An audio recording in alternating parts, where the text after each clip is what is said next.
Mamá, descanse un poco debajo de aquel árbol, se ve cansada.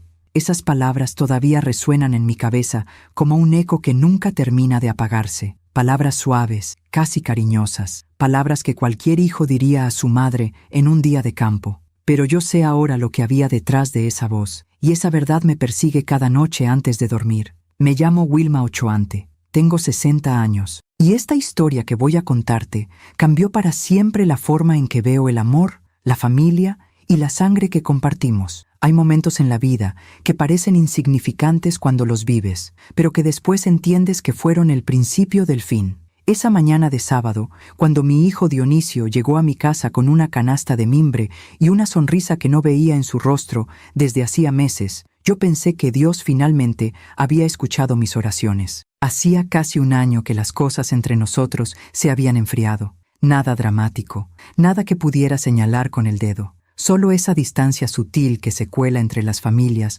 como el polvo bajo las puertas, llamadas más cortas, visitas más espaciadas, abrazos que ya no duraban lo mismo. Dionisio tiene 35 años. Es mi único hijo. Lo crié sola después de que su padre murió en un accidente cuando él apenas tenía 8 años. Fueron años difíciles, años en los que trabajé doble turno en la fábrica textil para que no le faltara nada, para que pudiera ir a buenas escuelas, para que tuviera lo que yo nunca tuve. Recuerdo sus manos pequeñas aferradas a mi delantal mientras yo preparaba la cena después de largas jornadas. Recuerdo sus dibujos pegados en el refrigerador. Recuerdo la tarde en que me dijo que había conseguido trabajo como ingeniero en una empresa importante. Lloré de felicidad. Todo mi esfuerzo había valido la pena, pero las cosas cambiaron cuando conoció a Fabiola. No voy a mentir. Al principio, ella me pareció una mujer educada, de buena familia. Venía de Puebla, de una casa con jardín y empleadas domésticas. Usaba perfumes caros y hablaba con esa seguridad que da el dinero desde la cuna. Dionisio la miraba como si hubiera encontrado un tesoro. Se casaron hace 3 años, en una boda elegante, a la que invitaron a 200 personas. Yo pagué una parte de la celebración, aunque ellos nunca lo mencionaron frente a los invitados. Recuerdo que Fabiola me presentó a sus amigas como la mamá de Dionisio, sin decir mi nombre. Un detalle pequeño, una espina pequeña. Después de la boda, las visitas se hicieron cada vez más raras. Primero venían cada domingo, luego cada 15 días, luego una vez al mes, siempre con alguna excusa. Mucho trabajo, compromisos sociales, cansancio. Yo no quería ser la suegra que reclama, la que llama a cada rato, la que se mete donde no la llaman. Así que me callaba, preparaba mi comida para una sola persona, veía la televisión sola, regaba las plantas del patio trasero y les hablaba como si fueran compañía. Mi casa es pequeña, pero es mía. La compré con el dinero de la liquidación cuando cerraron la fábrica hace 10 años. 2 recámaras, un patio con bugambilias y un árbol de limón que plantó mi esposo cuando Dionisio nació. Esa casa guarda cada memoria de mi vida. Las risas, las lágrimas, los cumpleaños, las noches en vela cuando mi hijo estaba enfermo. También guarda el testamento que hice hace 5 años, donde todo lo que tengo le pertenece a Dionisio. La casa, los ahorros, las joyas de mi madre. No es mucho, pero es todo lo que construí. Esa mañana de sábado, cuando Dionisio tocó el timbre a las 9 de la mañana, mi corazón dio un salto. Hacía 2 meses que no lo veía. 2 meses en los que sus mensajes de texto eran cada vez más escuetos. «Hola, mamá, ¿todo bien? Luego te marco». Abrí la puerta y ahí estaba él, con esa canasta de mimbre y una camisa clara que le quedaba perfecta. Detrás venía Fabiola, con lentes de sol grandes y un vestido floreado. Sonreía, pero era esa sonrisa que no llega a los ojos. «Mamá, te tenemos una sorpresa», dijo Dionisio, dándome un beso en la mejilla. «Vamos a hacer un día de campo, los 3. Como cuando yo era niño y tú me llevabas al parque». Se me llenaron los ojos de lágrimas. ¡Qué tonta fui! ¡Qué ingenua! ¿En serio, mijo? ¿Un día de campo? Sí, mamá. Ya tenemos todo preparado. Sándwiches, frutas, jugo. Fabiola hizo pay de manzana, tu favorito. Miré a Fabiola. Ella asintió con la cabeza, todavía con esa sonrisa perfecta. «Pensamos que sería lindo pasar el día juntos», dijo con voz suave. «Usted siempre ha trabajado tanto, doña Wilma. Merece un descanso». Doña Wilma. Nunca me llamaba simplemente Wilma, mucho menos mamá. Siempre ese doña que ponía distancia entre nosotras. Pero ese día no quise pensar en eso. Ese día solo quería creer que mi familia me amaba. «Déjame cambiarme», dije secándome las lágrimas. No tardó nada. Me puse un vestido sencillo color beige y mis zapatos cómodos. Tomé mi suéter porque sé que en el campo refresca. Cuando salí, Dionisio ya había guardado la canasta en el coche. Un auto nuevo, gris plata, que yo no conocía. ¿Cambiaste de coche, hijo? Sí, mamá. Nos fue bien este año. Fabiola consiguió un ascenso en su trabajo. Subí al asiento trasero. Ellos adelante. Como si yo fuera la invitada. Como si ya no fuera parte central de nada. Salimos de la ciudad. Dionisio manejaba tranquilo, escuchando música suave. Fabiola revisaba su teléfono constantemente. Yo miraba por la ventana, viendo cómo la ciudad se convertía en campos verdes, en cerros lejanos, en caminos de terracería. ¿A dónde vamos exactamente?, pregunté después de media hora de camino. A un lugar especial que encontré, dijo Dionisio. Es un bosque precioso, muy tranquilo, no hay casi nadie, es perfecto para estar en familia. Fabiola se volteó hacia mí y me regaló otra de esas sonrisas. Le va a encantar, doña Wilma. Es un lugar lleno de paz. Paz. ¡Qué ironía! Seguimos manejando. El camino se volvía cada vez más angosto, los árboles cada vez más tupidos. Ya no había casas, ya no había señales de civilización, solo naturaleza y silencio. Una parte de mí comenzó a sentir algo extraño, una incomodidad que no podía explicar, pero la acallé de inmediato. Era mi hijo, mi Dionisio, el niño que había criado con tanto amor. Finalmente, después de casi 1 hora y media de camino, Dionisio detuvo el auto en un claro del bosque.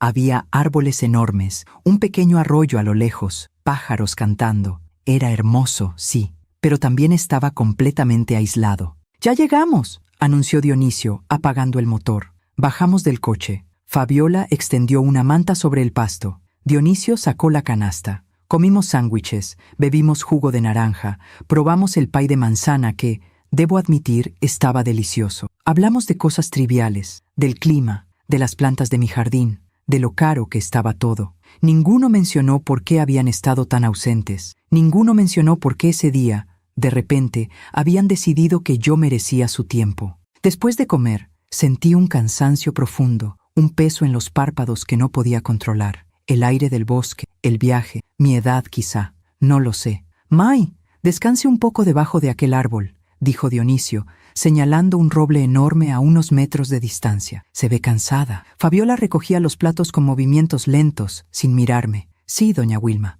nosotros recogemos todo. Usted relájese un rato». Me levanté con dificultad. Caminé hasta el árbol. La sombra era fresca, el pasto suave. Me recosté, usando mi suéter como almohada. Desde ahí los veía a lo lejos. Dionisio guardaba cosas en el auto. Fabiola doblaba la manta. Parecían eficientes, apurados. Cerré los ojos solo un momento, y el mundo se apagó. Antes de contarte lo que pasó cuando desperté bajo ese árbol, necesito que entiendas quién era yo antes de ese día. ¿Quién era Dionisio? ¿Qué teníamos? Porque solo así comprenderás el tamaño de lo que perdí. Hay un dicho que dice que una madre nunca deja de ser madre, sin importar cuántos años pasen. Y es verdad, Dionisio tiene 35 años, pero cuando cierro los ojos, todavía puedo verlo con 6 años, sentado en la mesa de la cocina, con chocolate en las mejillas, pidiéndome que le cuente otra vez la historia de cómo su papá y yo nos conocimos. Mi esposo, Rubén, era electricista. Tenía manos fuertes y una risa que llenaba toda la casa. Nos conocimos en una fiesta del pueblo cuando yo tenía 22 años. Él tenía 25. No fue amor a primera vista, no. Fue algo más lento, más profundo. Como cuando plantas un árbol y lo ves crecer con los años. Nos casamos 6 meses después. Rentamos una casa pequeña en la colonia Guerrero. Él trabajaba en una empresa de instalaciones eléctricas. Yo ayudaba en la tienda de abarrotes de mi tía. No teníamos mucho, pero teníamos sueños, y eso, en ese entonces, parecía suficiente. Dionisio nació 3 años después de nuestra boda. Fue un parto difícil. Estuve en trabajo de parto casi 18 horas, pero cuando finalmente lo tuve en mis brazos, cuando vi esos ojos oscuros mirándome como si yo fuera su mundo entero, entendí para qué había nacido yo. Los primeros años fueron hermosos. Rubén llegaba del trabajo cubierto de polvo y cables, pero siempre con energía para cargar a Dionisio, para hacerlo volar por el aire mientras el niño reía a carcajadas. Yo preparaba cenas sencillas, sopa de fideo, picadillo, frijoles refritos. Cenábamos los 3 juntos, siempre. Era nuestra regla sagrada. Dionisio era un niño curioso. Preguntaba por todo. ¿Por qué el cielo es azul? ¿Por qué los pájaros vuelan? ¿Por qué tenemos que dormir? Rubén le respondía con paciencia infinita, inventando explicaciones cuando no sabía la respuesta real. Yo los escuchaba desde la cocina, secando los platos, sintiéndome la mujer más afortunada del mundo. Teníamos una rutina. Los domingos íbamos al mercado los tres. Dionisio caminaba entre nosotros, tomado de nuestras manos, saltando sobre los charcos cuando llovía. Comprábamos verduras, pan dulce, a veces un juguete pequeño si nos alcanzaba. Luego regresábamos a casa y yo preparaba mole mientras Rubén jugaba canicas con Dionisio en el patio. Esos domingos. ¿Cómo extraño esos domingos? Todo cambió una tarde de jueves. Dionisio tenía 8 años. Yo estaba preparando la cena cuando sonó el teléfono. Era el hospital. Hubo un accidente en una obra donde Rubén estaba trabajando. Una descarga eléctrica. No sobrevivió.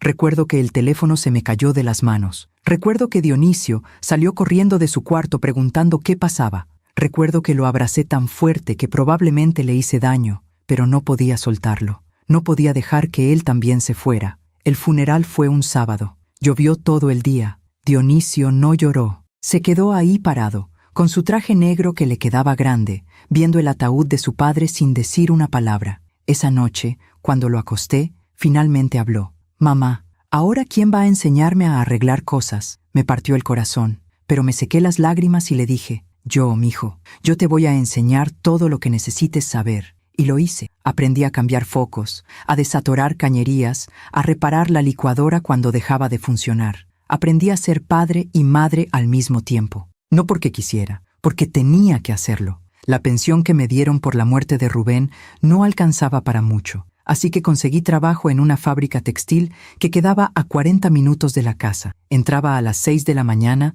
y salía a las 4 de la tarde. Luego corría a recoger a Dionisio de la escuela. Llegábamos a casa. Yo preparaba la cena mientras él hacía la tarea. Cenábamos juntos. Lo bañaba. Lo acostaba. Y entonces yo me quedaba despierta 1 hora más haciendo costuras por encargo para sacar un dinero extra. Fueron años duros, años en los que llegaba a la cama con el cuerpo adolorido, con las manos hinchadas de tanto coser. Pero cuando veía a Dionisio dormido en su cama, con sus libros bien forrados, con su uniforme limpio para el día siguiente, todo valía la pena. Él era un buen estudiante, nunca me dio problemas, hacía su tarea sin que se lo pidiera, ayudaba en la casa sin protestar. Los viernes, cuando yo llegaba más cansada que de costumbre, él ya había barrido el patio y puesto la mesa. «Para que descanses un poco, mamá», decía con esa sonrisa tímida que me derretía el corazón. Cuando cumplió 15 años, quiso trabajar. Dijo que quería ayudarme con los gastos, pero yo no lo permití. «Tu único trabajo es estudiar», le dije. «Vas a terminar la preparatoria, vas a ir a la universidad, vas a ser alguien en la vida, vas a tener lo que yo nunca tuve». Y así fue. Se esforzó. Sacó buenas calificaciones. Consiguió una beca para estudiar ingeniería civil en una universidad pública. Yo lloré el día que recibió la carta de aceptación. Lloré de felicidad, de orgullo, de alivio. Durante sus años de universidad, trabajé turnos dobles siempre que pude. Quería que él se concentrara en sus estudios, que no tuviera que preocuparse por pagar pasajes o comprar libros. Me sacrifiqué. Dejé de comprar ropa nueva para mí. Dejé de salir con las pocas amigas que me quedaban. Mi vida entera giraba alrededor de él, pero no lo sentía como sacrificio, lo sentía como propósito. Cuando se graduó, a los 24 años, fue uno de los días más felices de mi vida. Verlo ahí parado, con su toga y su birrete, recibiendo su título, fue ver todos mis esfuerzos convertidos en realidad. Ese día me abrazó fuerte y me susurró al oído, «Gracias, mamá, todo lo que soy es gracias a ti». Guardé esas palabras en mi corazón como un tesoro. Los siguientes años fueron buenos. Dionisio consiguió trabajo rápido, primero en una constructora pequeña, luego en una empresa más grande. Ganaba bien. Empezó a ayudarme con los gastos de la casa. Me compraba cosas, un ventilador nuevo, una licuadora moderna, zapatos cómodos. Seguía viviendo conmigo. Decía que no tenía sentido pagar renta cuando podíamos estar juntos. Cenábamos juntos todas las noches. Me platicaba de su trabajo, de sus compañeros, de sus proyectos. Yo lo escuchaba con atención, orgullosa de cada palabra que salía de su boca. Cuando cumplí 55 años, él organizó una pequeña fiesta en la casa. Invitó a mis hermanas, a algunos vecinos, a sus amigos del trabajo. Hizo un brindis que todavía recuerdo palabra por palabra, por la mujer más fuerte que conozco, por la que nunca se rindió, por la que me enseñó que el amor verdadero se demuestra con acciones, no con palabras. Por mi mamá. Todos aplaudieron. Yo lloré. Él me abrazó. En ese momento, en ese preciso momento, yo pensé que había hecho todo bien, que todo mi esfuerzo había valido la pena, que mi hijo me amaba tanto como yo a él. Qué equivocada estaba. 2 años después, cuando tenía 57 años, conoció a Fabiola. Ella trabajaba en el departamento de recursos humanos de su empresa. Venía de una familia acomodada de Puebla. Su padre tenía un negocio de importaciones. Su madre había estudiado en el extranjero. Dionisio llegó un día a casa con los ojos brillantes. «Mamá, conocí a alguien especial», me dijo. Mi corazón se encogió, no de alegría, de miedo, pero fingí una sonrisa. «Cuéntame, mijo». Me habló de ella durante 1 hora, de lo inteligente que era, de lo bonita, de lo bien que se vestía, de sus estudios en administración, de su familia, especialmente de su familia. La conocí 2 semanas después. Dionisio la trajo a cenar. Yo preparé mi mejor mole, el que siempre le encantaba a mi hijo. Puse la mesa bonita, con el mantel bordado que había sido de mi madre. Me arreglé lo mejor que pude. Fabiola llegó con un vestido elegante y tacones altos. Traía un ramo de flores que parecía caro. Me saludó de beso en la mejilla, pero noté cómo sus ojos recorrían la casa, la sala pequeña, los muebles viejos, las paredes que necesitaban pintura. «¡Qué casa tan acogedora!», dijo con una sonrisa que no le llegó a los ojos. Durante la cena, habló mucho de su familia, de la casa donde creció, de sus viajes a Europa, de la universidad privada donde estudió. Dionisio la escuchaba embelesado, como si cada palabra que salía de su boca fuera oro puro. Cuando probó mi mole, dijo: «Está rico, doña Wilma, aunque a mí me gusta menos picante, pero está bien. Doña Wilma, no Wilma, no señora Wilma, doña Wilma», como si yo fuera una anciana de 80 años. Esa noche, después de que se fueron, me quedé sentada en la cocina mirando los platos sucios. Algo dentro de mí sabía que todo estaba a punto de cambiar, y no para bien. ¿Alguna vez has sentido que alguien llegó a tu vida no para quedarse contigo, sino para alejarte de lo que más amas? Esa noche, por primera vez, sentí ese miedo, y tenía razón en tenerlo. El noviazgo duró 1 año y medio. Durante ese tiempo, vi cómo mi hijo se transformaba en alguien que ya no reconocía. Dionisio empezó a llegar tarde a casa. A veces ni siquiera llegaba. Se quedaba en el departamento que Fabiola rentaba en una zona elegante de la ciudad. Cuando venía, ya no cenábamos juntos como antes. Comía rápido, mirando su teléfono, respondiendo mensajes de ella. «Mijo, ¿ya no quieres que te prepare tu mole favorito?», le pregunté una noche. «Ay, mamá, es que Fabiola y yo vamos a cenar con sus papás. Ya sabes, hay que quedar bien con la familia, como si la suya propia ya no importara». Las llamadas de Fabiola llegaban a cualquier hora. Él dejaba todo para contestarle. Si estábamos platicando, interrumpía la conversación. Si estaba ayudándome con algo en la casa, soltaba las herramientas y salía al patio para hablar con ella en privado. Una tarde le pedí que me acompañara al doctor. Tenía una cita para revisión de mi presión arterial. Siempre me acompañaba desde que era joven. «No puedo, mamá. Fabiola y yo vamos a ver lugares para la boda». «¿La boda?». Mi corazón se detuvo un segundo. «Sí, mamá. Te lo iba a decir hoy. Le pedí matrimonio hace 1 semana». Dijo que sí. Sonreía. Estaba feliz. Y yo tuve que fingir que también lo estaba, aunque por dentro sentía que algo se quebraba. «Qué bueno, mijo. Me alegro mucho por ti». Pero no me alegré. Me asusté. Los preparativos de la boda fueron un torbellino. Fabiola quería todo perfecto. El salón más caro, el vestido de diseñador, 200 invitados, un menú de 5 tiempos, banda en vivo.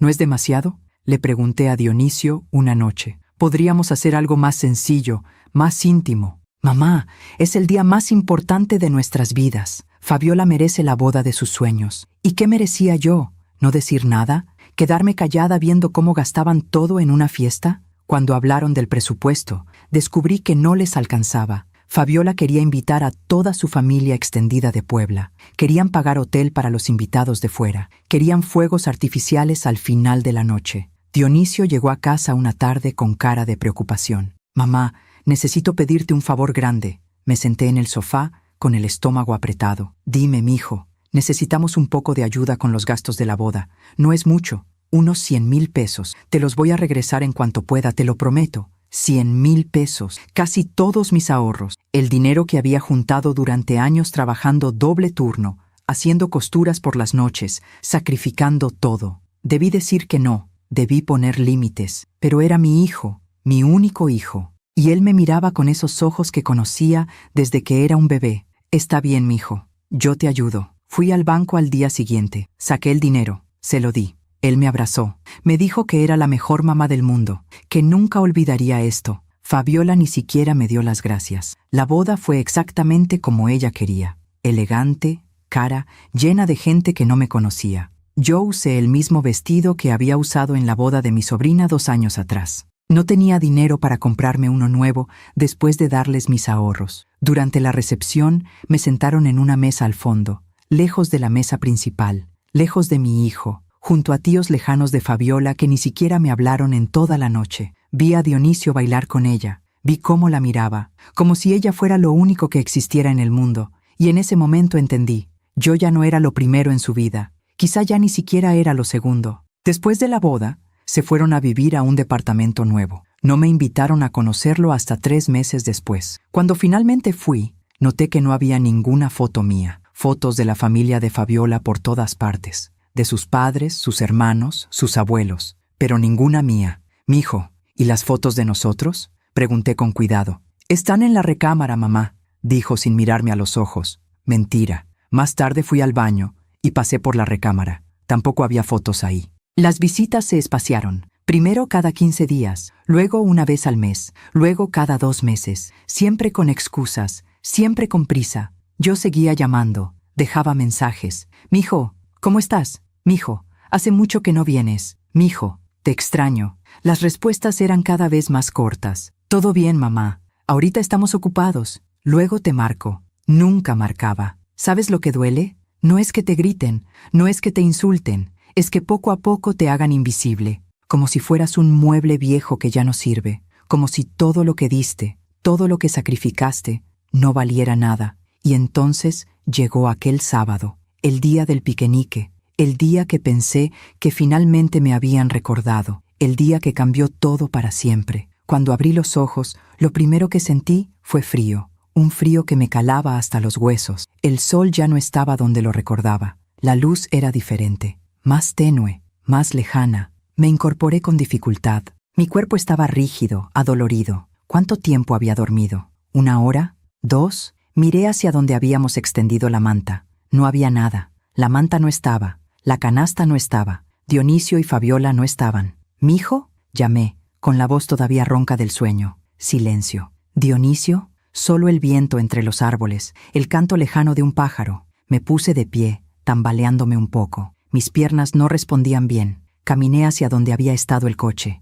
El espacio estaba vacío. Ni siquiera quedaban las marcas de las llantas en el pasto. ¡Dionisio!, grité más fuerte. ¡Hijo! Nada. Mi corazón comenzó a latir rápido, demasiado rápido. Sentí ese peso en el pecho que conozco bien, el que me obliga a respirar profundo. Tranquila, Wilma, tranquila. Seguramente fueron a buscar algo, a conseguir más agua, a dar una vuelta por el bosque. Van a regresar. Claro que van a regresar. Esperé. 5 minutos, 10, 15. El sol seguía bajando. Las sombras se alargaban. El frío aumentaba. Revisé mi suéter. Estaba arrugado, húmedo del pasto. Metí las manos en los bolsillos buscando mi teléfono. No estaba. Lo había dejado en mi bolsa. Y mi bolsa estaba en el coche. En el coche que ya no está. No, no, no, susurré, sintiendo cómo el pánico empezaba a trepar por mi garganta. Caminé en círculos, buscando algo, lo que fuera, un rastro, una señal, pero no había nada,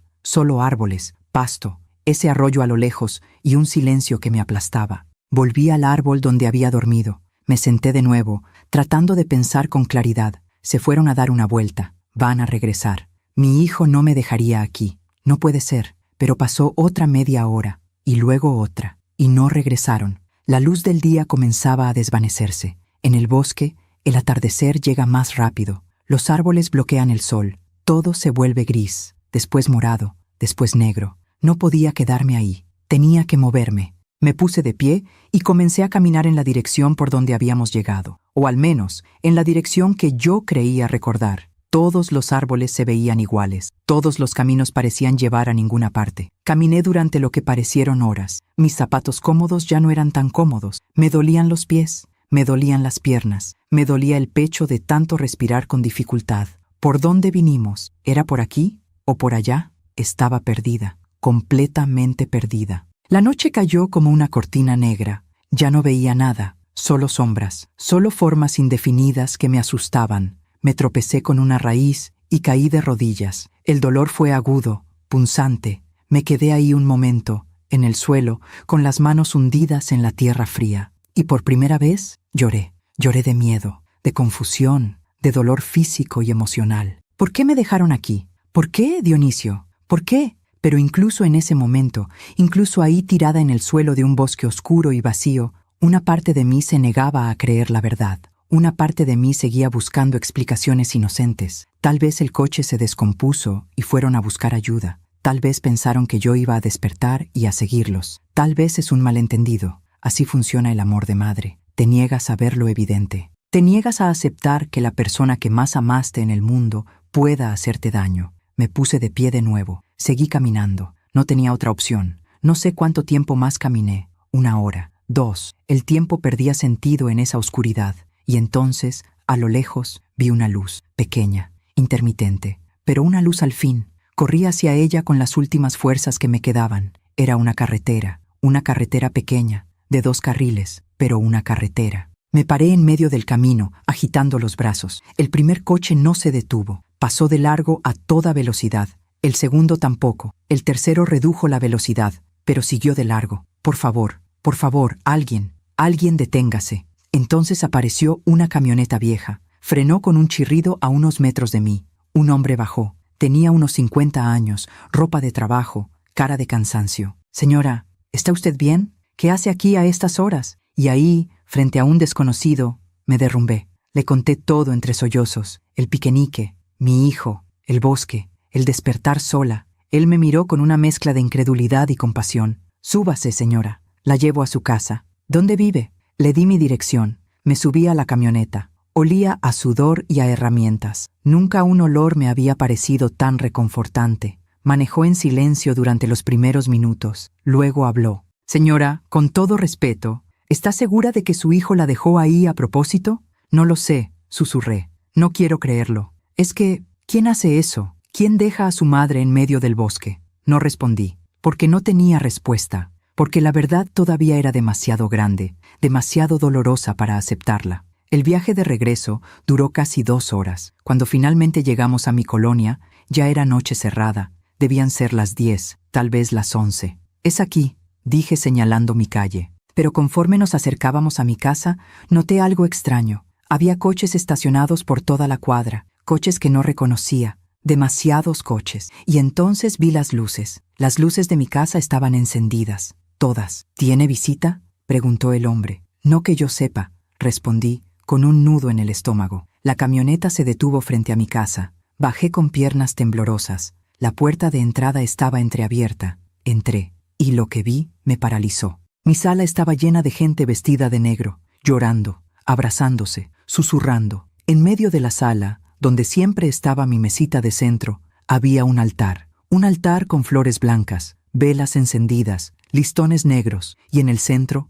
una fotografía enmarcada, mi fotografía, la que me tomaron en mi último cumpleaños, yo sonriendo, con mi vestido beige, y debajo de la foto, un letrero que decía, Wilma Ochoante, descanse en paz. A veces confiamos demasiado en quien no debemos. ¿Tú también te has decepcionado de alguien que amabas? Cuéntame tu historia en los comentarios, quiero leerte. Hay momentos en la vida en los que el cerebro se niega a procesar lo que los ojos están viendo. Momentos en los que la realidad es tan absurda, tan imposible, que tu mente simplemente se detiene. Ese fue uno de esos momentos. Me quedé parada en la entrada de mi propia casa, viendo mi propia fotografía rodeada de flores y velas, mientras personas que conocía desde hacía años lloraban mi muerte. Mi vecina, la señora Lupita, estaba sentada en mi sofá sollozando en el hombro de su hija. Mi comadre Estela rezaba el rosario en voz baja. El señor Ramírez, el dueño de la tienda de la esquina, estaba en un rincón secándose los ojos con un pañuelo.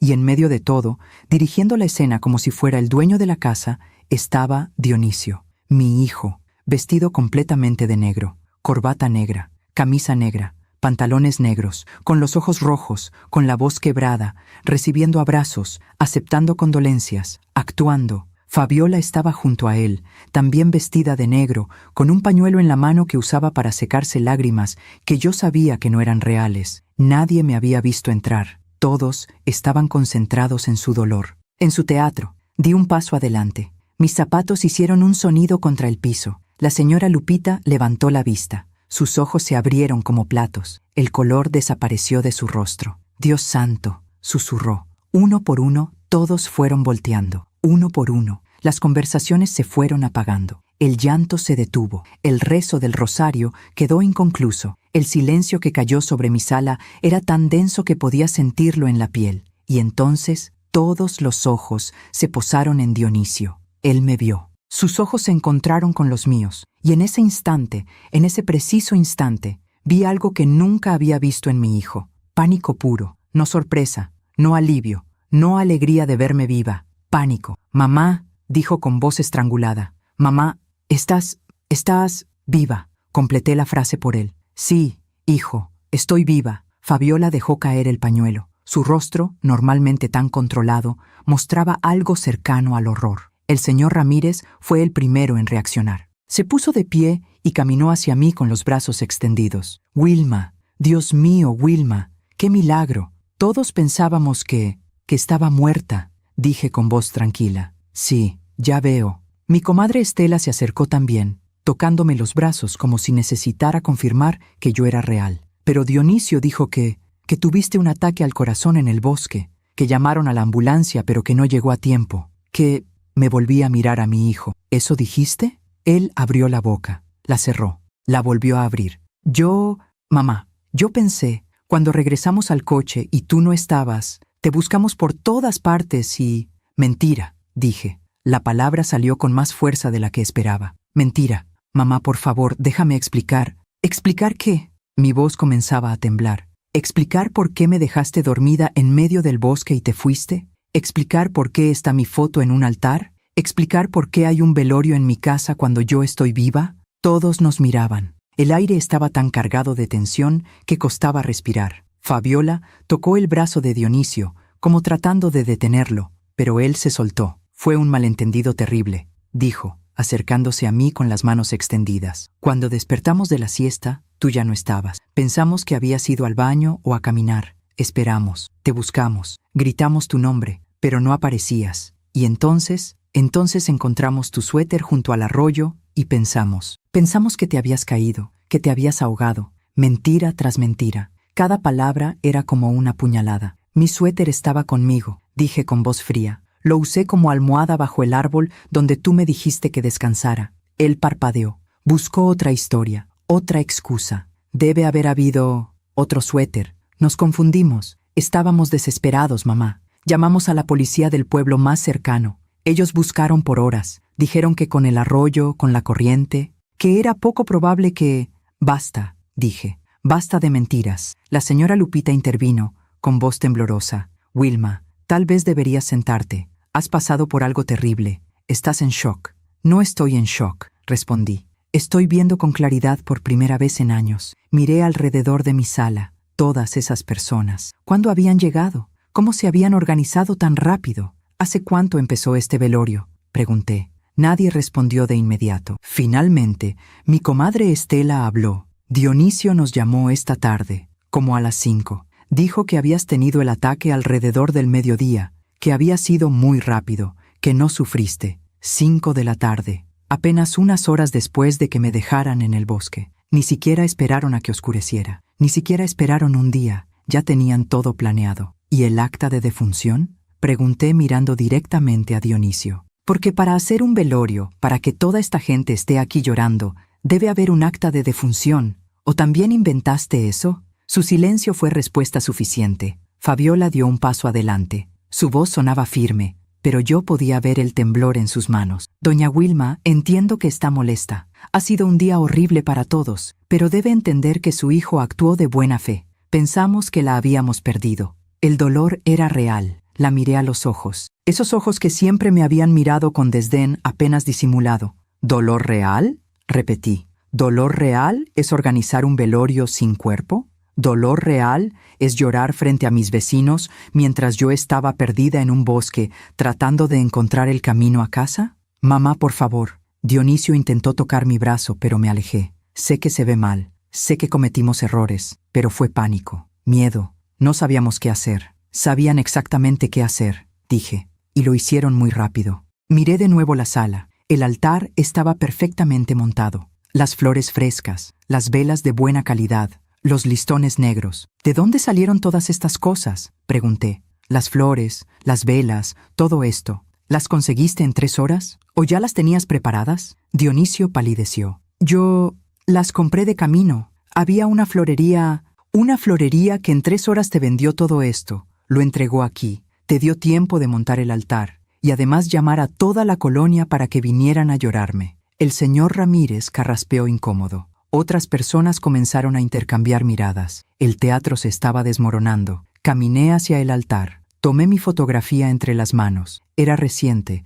de mi cumpleaños número 60 apenas hace 2 meses. Dionisio la había tomado. Yo estaba sonriendo, feliz porque él había venido a visitarme ese día. Qué irónica es la vida. Esa foto de felicidad ahora era mi retrato mortuorio. ¿Sabes qué es lo que más duele?, dije, todavía mirando mi propia cara en el marco. No es que me hayas dejado en el bosque, no es que hayas organizado este circo, es que en ningún momento ni por un segundo pensaste en buscarme de verdad. Me volví hacia él. Las lágrimas finalmente comenzaban a rodar por mis mejillas, pero mi voz se mantenía firme. Si realmente hubieras pensado que me había pasado algo, habrías vuelto. Habrías llamado a una verdadera búsqueda y rescate. Habrías movido cielo y tierra para encontrarme, pero no lo hiciste, porque no querías encontrarme. Eso no es cierto. Su voz era apenas un susurro. Entonces dime, hijo, dime la verdad. ¿Por qué hay un velorio en mi casa cuando yo sigo viva? Él no respondió. Se quedó ahí parado, con las manos temblando, con el rostro descompuesto. Y entonces Fabiola cometió un error que reveló todo. Dionisio, no digas nada más, ordenó con voz cortante. Ya hablamos de esto. Se detuvo. Se dio cuenta, demasiado tarde, de lo que acababa de revelar. Ya hablamos de esto. Todos en la sala lo escucharon. Todos entendieron. Esto no había sido un accidente. No había sido confusión ni pánico. Había sido planeado. La señora Lupita se puso de pie con expresión horrorizada. Wilma, creo que deberías hablar con la policía. No, dije con calma. No voy a hablar con la policía. ¿Qué? Mi comadre Estela me miró confundida. Pero Wilma, ellos trataron de... Lo sé, la interrumpí. Sé exactamente qué trataron de hacer. Miré a Dionisio, a Fabiola, a estas 2 personas que habían calculado mi muerte como si fuera un trámite. Quiero que todos salgan de mi casa, dije con voz clara. Ahora. Hubo un momento de vacilación. Luego, uno por uno, los vecinos y conocidos comenzaron a salir. Me daban palmadas en el hombro. Susurraban disculpas, lanzaban miradas de juicio hacia Dionisio y Fabiola. En 5 minutos, la sala se vació. Solo quedamos nosotros 3. Dionisio seguía parado en el mismo lugar, como una estatua. Fabiola se había movido hacia la puerta, calculando su escape. Mamá, yo puedo explicar todo, comenzó él. Si tan solo me dejaras... ¿Explicar qué? Lo interrumpí. ¿Explicar que me abandonaste para morir? ¿Explicar que organizaste mi funeral antes de siquiera confirmar mi muerte? ¿Explicar que ya estabas planeando quedarte con mi casa, con mis cosas, con mi herencia? No es así. No fue... Dime la verdad, grité. Y fue la primera vez en mi vida que le grité a mi hijo. Por una vez en tu vida, dime la verdad. Él rompió. Las lágrimas comenzaron a rodar por su rostro. Pero no eran lágrimas de arrepentimiento. Eran lágrimas de frustración, de haber sido descubierto. Necesitábamos el dinero, susurró. Tenemos deudas, muchas deudas. El departamento, el coche, las tarjetas de crédito. Los papás de Fabiola nos cortaron el apoyo. Dijeron que ya éramos adultos, que debíamos arreglárnoslas solos. Y yo pensé que si tú... No pudo terminar la frase. No hizo falta. Mi hijo había querido matarme por dinero, por una casa pequeña en una colonia modesta, por los pocos ahorros que me quedaban después de pagar su boda, por las joyas de mi madre que valían más en sentimiento que en pesos. Por eso, me senté en el sofá. Mis piernas ya no me sostenían. Salgan de mi casa, dije con voz apagada. Los 2. Ahora. Mamá, que salgan. Fabiola tomó a Dionisio del brazo y lo jaló hacia la puerta. Él se resistía, mirándome con esos ojos que alguna vez había amado más que a mi propia vida. Mamá, lo siento mucho. Por favor, perdóname. No respondí, no lo miré. La puerta se cerró tras ellos, y me quedé sola en mi casa, rodeada de flores que habían comprado para mi muerte, de velas que ardían por un fantasma, de un altar que celebraba el fin de una vida que aún latía. Tomé mi fotografía del altar, la abracé contra mi pecho, y finalmente, dejé salir todo el dolor. Lloré por el hijo que había perdido, no al que murió, sino al que nunca existió, al que yo creí haber criado, al que pensé que me amaba tanto como yo a él. Lloré por todos los años que sacrifiqué, por todos los sueños que dejé ir, por toda la vida que no viví porque estaba demasiado ocupada viviendo para él. Lloré hasta que no me quedaron más lágrimas, y cuando finalmente me sequé los ojos, algo había cambiado dentro de mí. Algo se había roto, pero también algo se había endurecido. Ya no era la misma Wilma que había subido a ese coche en la mañana. Esa Wilma había muerto en ese bosque. La que regresó era otra persona. Una persona que finalmente había abierto los ojos. Mientras cuento todo esto, pienso en dónde estarás escuchándome. Escribe el nombre de tu ciudad en los comentarios. Esa noche no dormí. Me quedé sentada en mi sofá hasta que el sol comenzó a salir, mirando ese altar que mi propio hijo había construido para celebrar mi muerte. Las velas se consumieron lentamente, las flores comenzaron a marchitarse, y yo me quedé ahí, inmóvil, procesando una verdad que todavía parecía imposible. Mi hijo había intentado matarme, no con un cuchillo, no con veneno, sino con abandono, con indiferencia calculada, con la esperanza de que la naturaleza hiciera el trabajo sucio por él. ¿Sabes cuántas veces había escuchado historias así en la televisión? Historias de hijos que matan a sus padres por herencias, de familias que se destruyen por dinero. Siempre pensé, qué terrible, ¿qué clase de persona hace eso? Nunca imaginé que esa persona sería mi propio hijo. Cuando finalmente amaneció el domingo, me obligué a levantarme. Mi cuerpo estaba adolorido. Cada músculo me dolía del esfuerzo de la noche anterior en el bosque. Tenía rasguños en los brazos de las ramas, moretones en las rodillas de cuando me caí,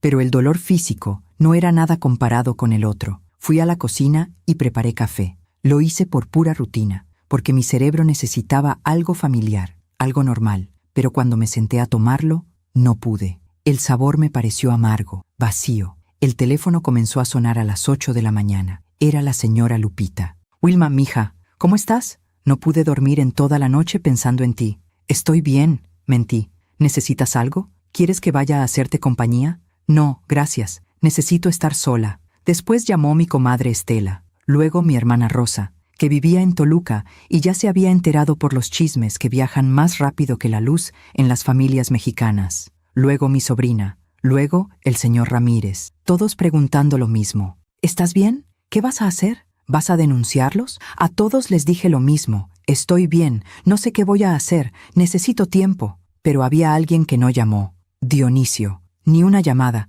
ni un mensaje, nada. Y eso me decía más que 1000 palabras. Pasé el domingo limpiando, desmontando el altar, quitando las flores, guardando las velas, borrando todo rastro de mi propio funeral. Era una tarea macabra, surrealista, pero necesitaba hacerlo. Necesitaba recuperar mi espacio, mi casa, mi vida. Cuando terminé, la casa se veía normal de nuevo, como si nada hubiera pasado, pero todo había pasado. El lunes en la mañana desperté con una claridad mental que no había tenido en años. No había dormido más de 3 horas, pero mi mente estaba completamente despierta, alerta, decidida. Tenía cosas que hacer. Lo primero fue ir al banco. Llegué 10 minutos antes de que abrieran. La gerente, la señora Patricia, me saludó con sorpresa. «Doña Wilma, qué gusto verla. Pensamos que...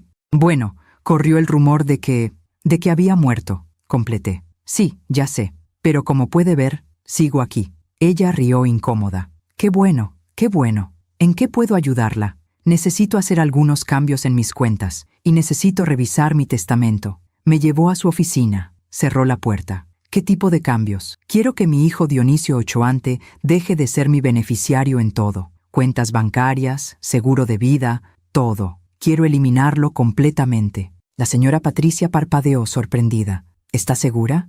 Es un cambio muy drástico. Completamente segura. ¿Y quién será la nueva beneficiaria? Lo había pensado toda la noche. Mi hermana Rosa. Ella vive en Toluca. Tengo sus datos aquí. Tardamos casi 2 horas en hacer todos los cambios. Firmas, papeles, más firmas. Pero cuando salí del banco, sentí como si me hubiera quitado un peso de encima. Lo segundo fue ir con el notario. Don Fernando había manejado todos mis documentos legales desde que compré la casa. Era un hombre de casi 70 años, formal, discreto. Doña Wilma me saludó con su voz grave. Me enteré de lo que pasó el sábado. Debe haber sido terrible. Lo fue, respondí. Y por eso estoy aquí. Necesito cambiar mi testamento. Me miró por encima de sus lentes. ¿Cambiar en qué sentido? Dionisio ya no va a heredar nada. Quiero dejar todo a mi hermana Rosa y a mis 2 sobrinos. La casa, el dinero, todo. Don Fernando se reclinó en su silla. Entiendo, pero debes saber que en México los hijos tienen derecho a una pensión alimenticia de los padres si lo necesitan,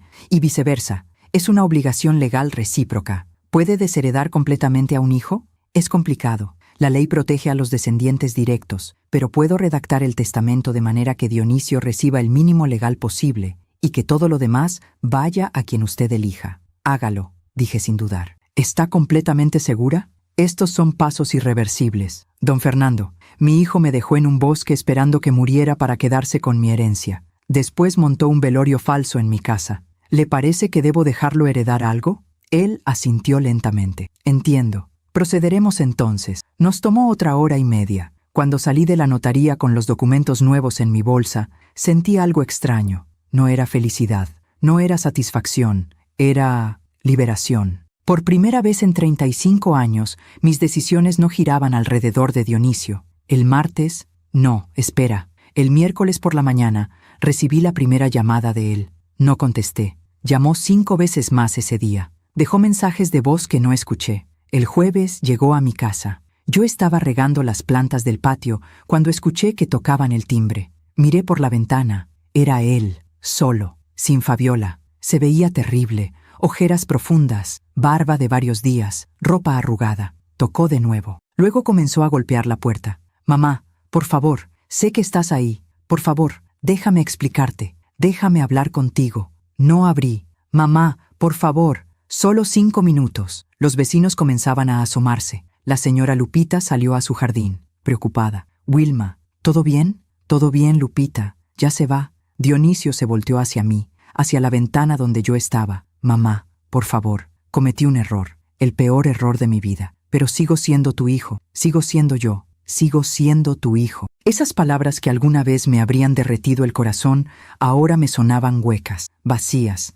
manipuladoras. Vete, Dionisio, dije desde adentro con voz firme. Vete antes de que llame a la policía. ¿La policía? ¿Me vas a denunciar? Si no te vas ahora mismo, sí. Se quedó ahí parado un momento más. Luego se dio la vuelta y se fue, caminando despacio, como si esperara que yo cambiara de opinión y saliera corriendo detrás de él. No lo hice. Esa noche, Fabiola me envió un mensaje de texto, el primero que me enviaba en los 3 años que llevaba casada con mi hijo. Doña Wilma, necesitamos hablar. Dionisio está muy mal. No come, no duerme. Esto lo está destruyendo. Por favor, denos la oportunidad de explicarle todo. Fue un malentendido terrible. Nosotros la amamos. Leí el mensaje 3 veces, cada palabra cuidadosamente elegida, cada frase diseñada para manipular. Dionisio está muy mal, como si yo debiera preocuparme por su bienestar después de lo que hizo. Fue un malentendido terrible, como si abandonar a tu madre en un bosque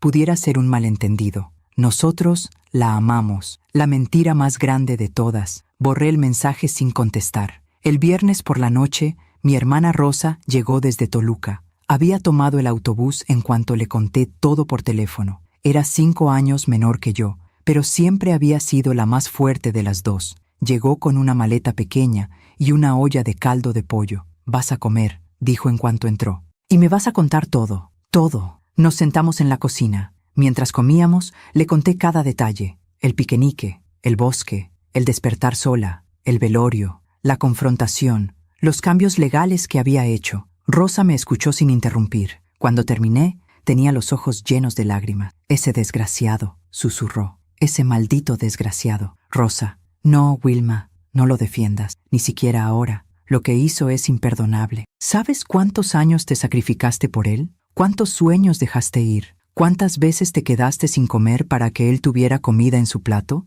Lo sé. ¿Y así te paga? ¿Intentando matarte por una casa que ni siquiera vale tanto? Me encogí de hombros. Para él valía suficiente. Rosa me tomó las manos. ¿Qué vas a hacer ahora? Esa era la pregunta, ¿verdad? ¿Qué iba a hacer ahora? No lo sé, admití. Cambié el testamento. Cambié los beneficiarios del banco. Pero no sé qué más hacer. No puedo denunciarlo porque no tengo pruebas. Es su palabra contra la mía. Y además, ¿además qué? Además no quiero verlo en la cárcel. No puedo. Sigue siendo mi hijo. Rosa soltó mis manos bruscamente. Wilma, tienes que dejar de pensar así. Él dejó de ser tu hijo en el momento en que te abandonó en ese bosque. Los hijos protegen a sus madres. Los hijos las cuidan. Los hijos no las dejan morir por dinero. Tenía razón. Lo sabía. Pero el corazón no entiende de lógica. Dame tiempo, le dije. Solo dame tiempo para procesar todo esto. Ella asintió, aunque no parecía convencida. Rosa se quedó conmigo ese fin de semana. Cocinó, limpió, me obligó a salir de la casa, a caminar por el parque, a tomar sol. Me cuidó como yo había cuidado a Dionisio cuando era pequeño. Y por primera vez en días pude respirar. El domingo por la tarde, antes de que Rosa regresara a Toluca, recibí una visita inesperada. Eran los padres de Fabiola. Un hombre de unos 65 años, traje caro, reloj de oro, una mujer de 60, vestida elegantemente, perfume francés. «¿Señora Ochoante?», dijo el hombre en tono formal. «Sí, somos los suegros de su hijo, los señores Mendoza. ¿Podemos pasar?». Rosa me miró con advertencia. Yo asentí. Entraron y se sentaron en la sala con la rigidez de quien no está acostumbrado a casas pequeñas. La mujer miró alrededor con disimulada desaprobación. «¿En qué puedo ayudarlos?», pregunté. El señor Mendoza carraspeó. «Nos enteramos de lo que pasó el sábado pasado. El incidente en el bosque». «¿Incidente?», repitió Rosa con tono filoso. «¿Así le llaman ustedes a intentar matar a alguien?». La señora Mendoza la fulminó con la mirada. «Nadie intentó matar a nadie. Fue un terrible malentendido. Nuestra hija jamás haría algo así». «¿Y mi hijo?», pregunté. «¿Él sí lo haría?». Silencio incómodo. El señor Mendoza se aclaró la garganta de nuevo. «Señora Ochoante, vinimos a ofrecerle una solución. Sabemos que ha habido tensiones entre usted y los muchachos, y entendemos que está molesta. Cualquiera lo estaría. Por eso, queremos proponerle algo. Los escucho. Nosotros estamos dispuestos a comprarle su casa, a precio justo de mercado, quizá incluso un poco más. Con ese dinero, usted podría mudarse a un lugar más cómodo, más pequeño, más fácil de mantener a su edad. ¿Y los muchachos? Bueno, ellos necesitan estabilidad.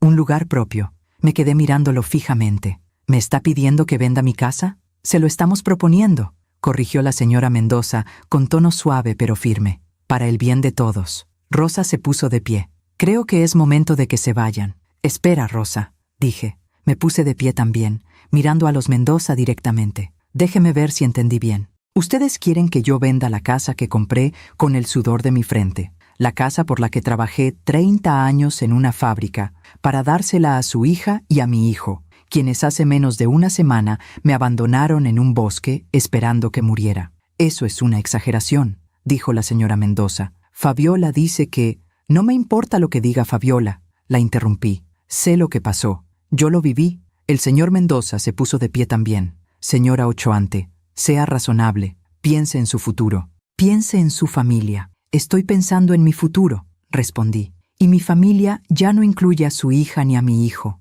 Ahora, por favor, salgan de mi casa». «Esto es un error», dijo la señora Mendoza mientras se dirigían a la puerta. «Un gran error». «El error ya lo cometieron ellos», dije. «Yo solo estoy viviendo con las consecuencias». Cuando se fueron, Rosa me abrazó fuerte. «Estoy orgullosa de ti», susurró. Y yo, por primera vez en días, sentí algo parecido al orgullo también. Esa noche, después de que Rosa se fue, me senté en mi patio trasero. Miré el árbol de limón que Rubén había plantado hace 35 años, las bugambilias que yo había cuidado por décadas, esta casa, mi casa, y entendí algo importante. No importaba cuánto doliera, no importaba cuánto extrañara al hijo que creí tener, no iba a dejar que me quitaran lo único que realmente era mío, mi dignidad. Las semanas siguientes fueron las más extrañas de mi vida. Por fuera, todo parecía normal. Me levantaba, preparaba mi café, regaba mis plantas, iba al mercado, saludaba a los vecinos, pero por dentro era como si habitara un mundo diferente,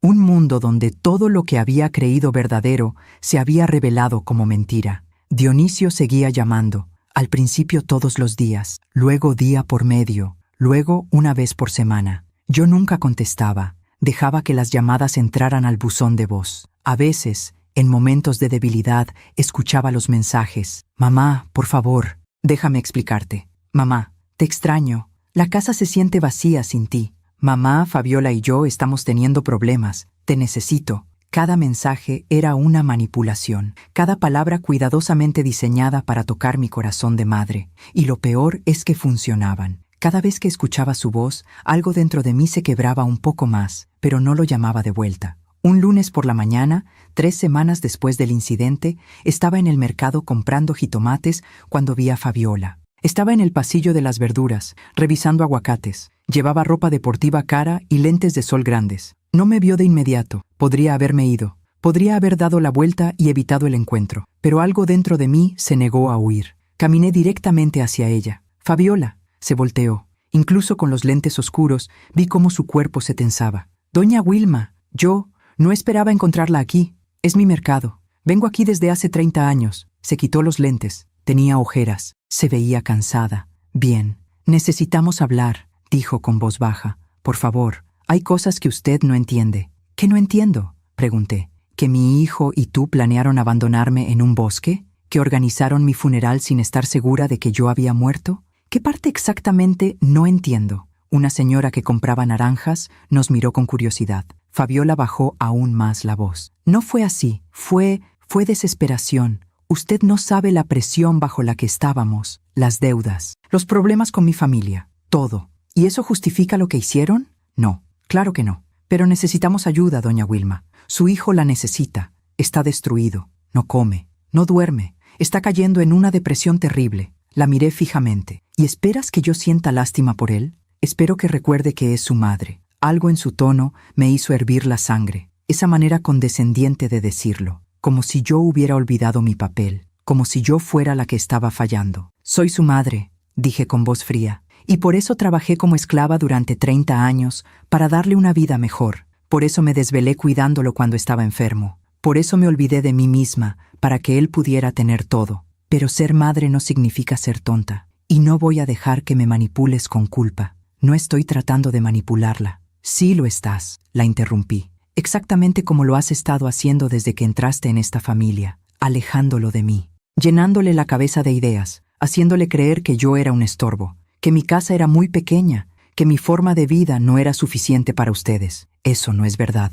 ¿No? Entonces dime, Fabiola, ¿cuántas veces en estos 3 años me invitaste a su casa? ¿Cuántas veces llamaste solo para saber cómo estaba? ¿Cuántas veces me trataste como familia y no como la suegra que tolerabas porque no te quedaba de otra? No respondió. Su silencio era respuesta suficiente. Dionisio era un buen hijo antes de conocerte, continué. Venía a visitarme. Me hablaba por teléfono, se preocupaba por mí, pero tú llegaste y todo cambió. Poco a poco, lo alejaste, lo convenciste de que su propia madre era menos importante que tu familia, que tus amigos, que tu estilo de vida. Dionisio es un adulto, dijo Fabiola, recuperando su tono defensivo. Toma sus propias decisiones. Sí, las toma. Y la decisión que tomó fue abandonarme en un bosque. Esa decisión es irreversible, Fabiola. No hay perdón para eso. Todos cometemos errores. Esto no fue un error. Mi voz se elevó. Esto fue una decisión calculada. Ustedes planearon ese piquenique.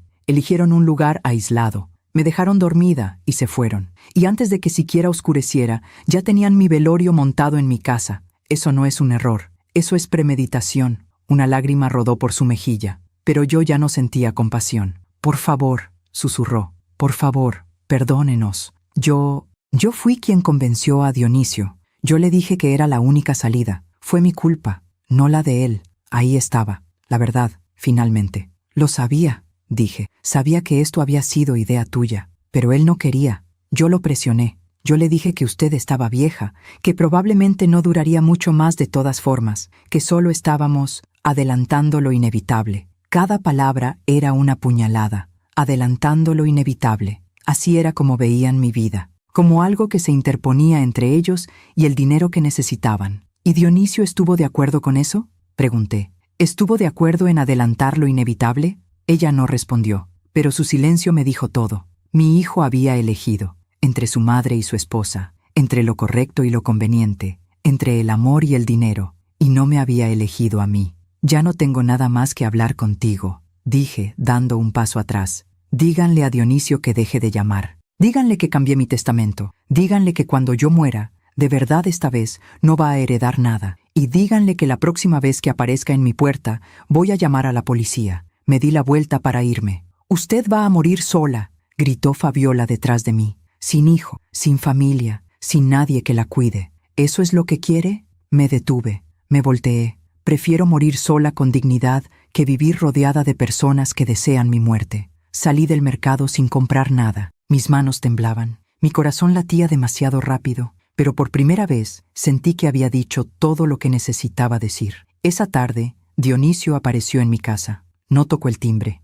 Simplemente se quedó parado afuera, en la banqueta, mirando la puerta. Yo lo vi desde la ventana. Se veía peor que la última vez, más delgado, más pálido, como si no hubiera dormido en días. Una parte de mí, esa parte de madre que 35 años de amor no pueden borrar, quiso salir corriendo, quiso abrazarlo, quiso decirle que todo estaría bien, pero no lo hice. Me quedé detrás de la cortina observándolo. Después de 10 minutos, sacó su teléfono y marcó. Mi teléfono comenzó a sonar. No contesté. Dejó un mensaje. No lo escuché. Se quedó ahí parado otros 20 minutos. Luego se sentó en la banqueta. Luego se recostó contra la pared. Pasó 1 hora, 2. Los vecinos comenzaron a notar. La señora Lupita salió a barrer su entrada solo para tener excusa de mirarlo. El señor Ramírez pasó caminando a su perro 2 veces, observando. Finalmente, cuando ya oscurecía, Dionisio se puso de pie. Miró hacia mi ventana una última vez y se fue. Esa noche no pude dormir. Me quedé mirando el techo, pensando en todo, en los años buenos, en los momentos felices, en el niño que alguna vez fue y en el hombre en que se convirtió. ¿En qué momento lo perdí? ¿Fue gradual? ¿O hubo un momento específico en que mi hijo desapareció y fue reemplazado por esta persona que no reconozco? Al día siguiente, miércoles por la mañana, recibí una carta certificada. Era de un abogado. Dionisio me estaba demandando. Leí el documento con incredulidad. Me acusaba de privación arbitraria de herencia. Argumentaba que yo lo había desheredado sin causa justificada. Pedía que un juez anulara los cambios a mi testamento y restaurara sus derechos como único hijo. Adjuntaba declaraciones de testigos, los padres de Fabiola, algunos de sus amigos, todos declarando que yo había actuado de manera irracional e inestable después de un malentendido familiar. Malentendido familiar. Así lo llamaban ahora. Llamé inmediatamente a don Fernando, mi notario. Ya me enteré, dijo antes de que yo pudiera hablar. Me llegó una copia de la demanda esta mañana. ¿Puede hacer esto? ¿Puede demandarme por cambiar mi propio testamento? Puede intentarlo, pero no va a ganar. Usted tiene derecho absoluto a disponer de sus bienes como mejor le parezca. La ley mexicana protege a los hijos, sí, pero solo en casos de abandono o necesidad extrema. Dionisio tiene trabajo, tiene ingresos, no puede alegar que lo dejó en desamparo. Pero va a intentar pelear esto, sí, y probablemente va a ser feo. Va a tener que testificar. Va a tener que contar lo que pasó en el bosque, frente a un juez, frente a abogados. Va a ser doloroso. No me importa, dije, aunque mi voz temblaba. Ya no me importa el dolor, solo quiero que esto termine. Va a terminar, aseguró don Fernando. Pero va a tomar tiempo. Tenía razón. Los siguientes meses fueron una pesadilla legal. Audiencias, declaraciones, documentos. El abogado de Dionisio era agresivo, pagado seguramente por los Mendoza. Me pintaba como una anciana confundida, senil, incapaz de tomar decisiones racionales. La señora Ochoante tiene 60 años, argumentó en una de las audiencias. Una edad en la que muchas personas comienzan a experimentar deterioro cognitivo. Está claro que ha sido influenciada por familiares que buscan quedarse con su patrimonio. Se refería a Rosa, mi hermana, quien me había cuidado cuando nadie más lo hizo. Yo tuve que testificar. Tuve que contar la historia del bosque frente a un juez, frente a Dionisio, frente a Fabiola y sus padres. Tuve que revivir cada momento, el piquenique, el abandono, el despertar sola, el velorio. Dionisio lloraba mientras yo hablaba, pero ya no creía en sus lágrimas. Su abogado trató de desacreditar mi historia. ¿Tiene pruebas de que su hijo la abandonó intencionalmente?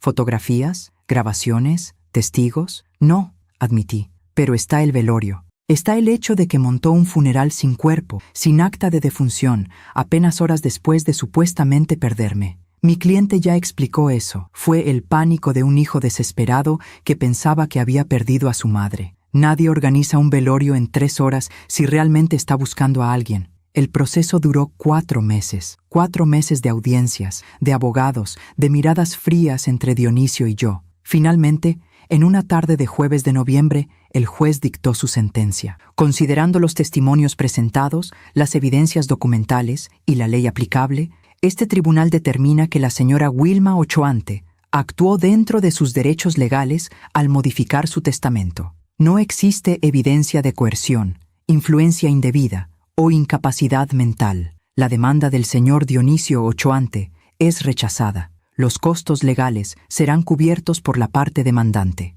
Gané, pero no se sintió como una victoria. Salí del juzgado ese día y vi a Dionisio recargado contra un poste, fumando un cigarrillo. Nunca lo había visto fumar antes. Nuestras miradas se cruzaron. Él apagó el cigarrillo. Caminó hacia mí. Se detuvo a 2 metros de distancia. ¿Ya estás feliz?, preguntó con voz ronca. ¿Ya te sentiste poderosa? Esto nunca fue sobre poder. Entonces, ¿sobre qué fue? ¿Sobre castigarme? ¿Sobre hacerme pagar por un error? Fue sobre sobrevivir, respondí. Sobre recordar que mi vida tiene valor, que yo tengo valor. Sigues siendo mi madre, y tú sigues siendo mi hijo. Pero eso ya no significa lo mismo que antes. Se acercó un paso más. ¿Entonces esto es todo? ¿Así termina? ¿35 años reducidos a esto? Sentí las lágrimas quemar mis ojos, pero no las dejé caer. Terminó cuando me dejaste bajo ese árbol, dije. Todo lo demás ha sido solo consecuencias. Te odio, susurró, pero su voz se quebraba. Lo sé,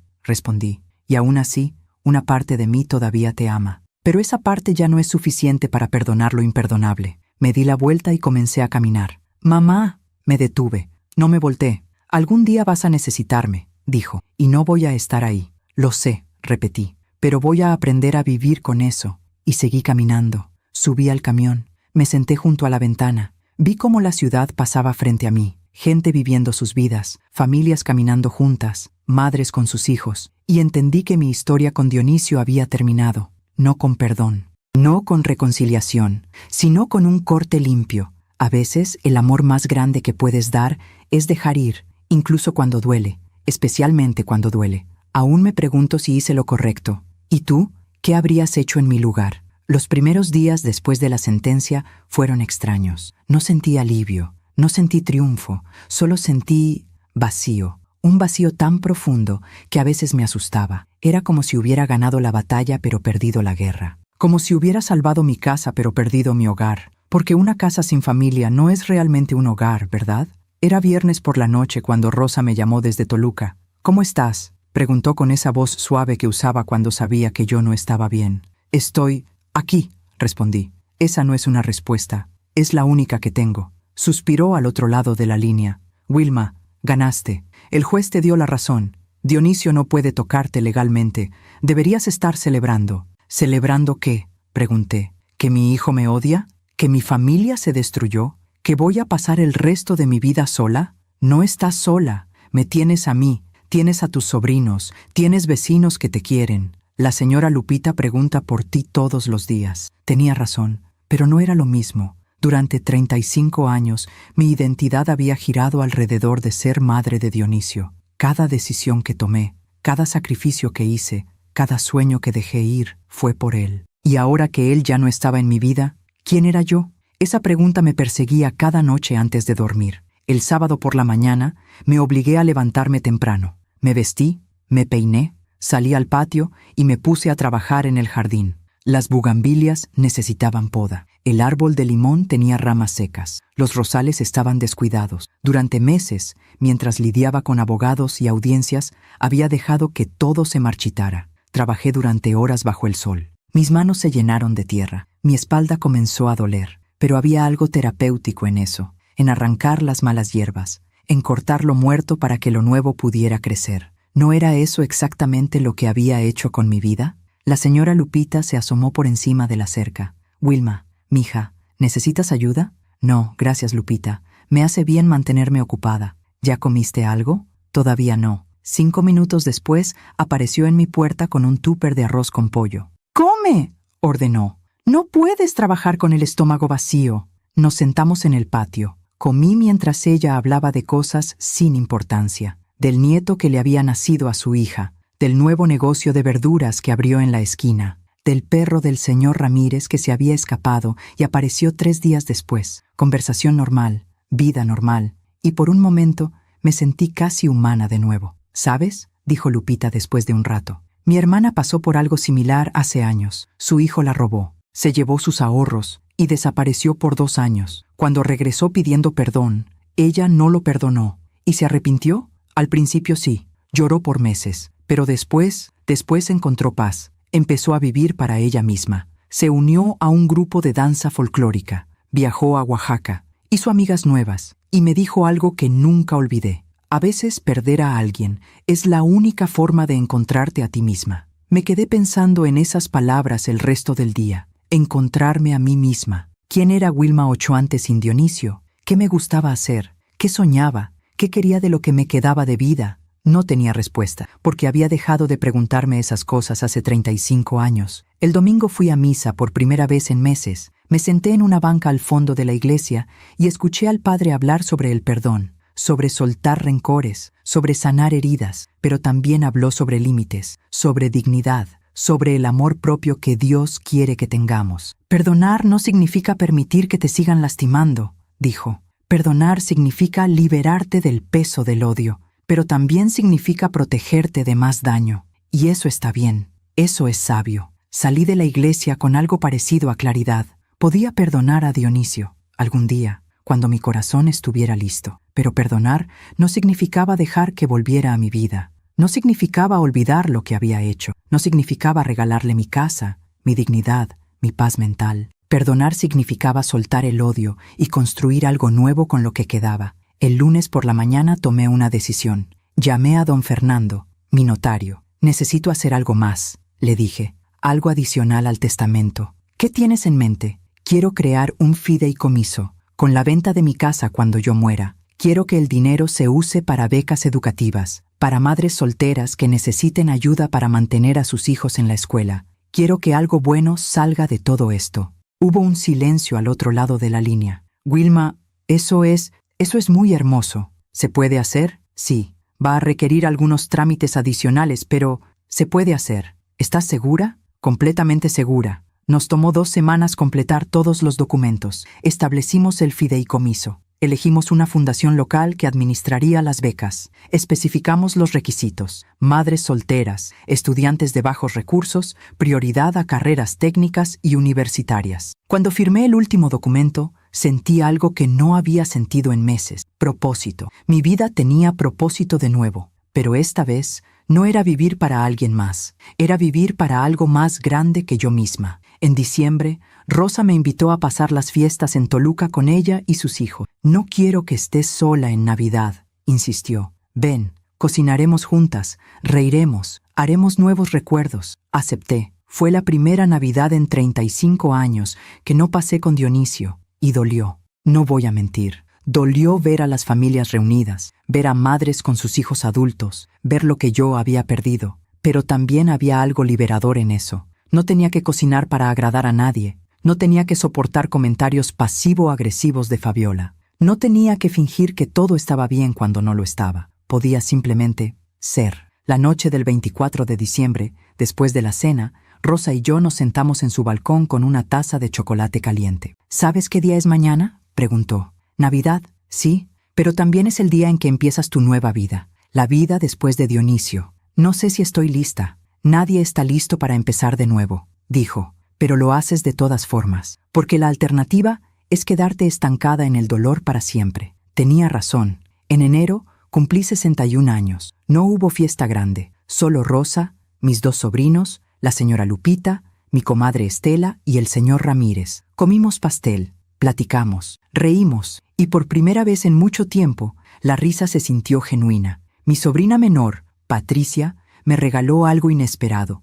un diario en blanco con una nota que decía: para que escribas tu historia, la verdadera, no la que otros contaron por ti. Esa noche, después de que todos se fueron, abrí el diario. Miré la primera página en blanco durante casi 1 hora. Luego tomé un bolígrafo y escribí: Me llamo Wilma Ochoante, tengo 61 años, y esta es mi historia. No la historia de madre de alguien, sino mi historia. No escribí mucho esa noche, solo esa línea, pero fue suficiente. En febrero, algo inesperado sucedió. Estaba en el mercado comprando verduras cuando una mujer joven se me acercó. Tendría unos 25 años, embarazada, con un niño pequeño tomado de su mano. ¿Usted es la señora Ochoante?, preguntó tímidamente. Sí. ¿Nos conocemos? No personalmente, pero yo escuché su historia, por mi vecina, que es vecina de su comadre, y quería decirle algo. ¿Qué cosa? Gracias, dijo con lágrimas en los ojos. Gracias por ser tan valiente.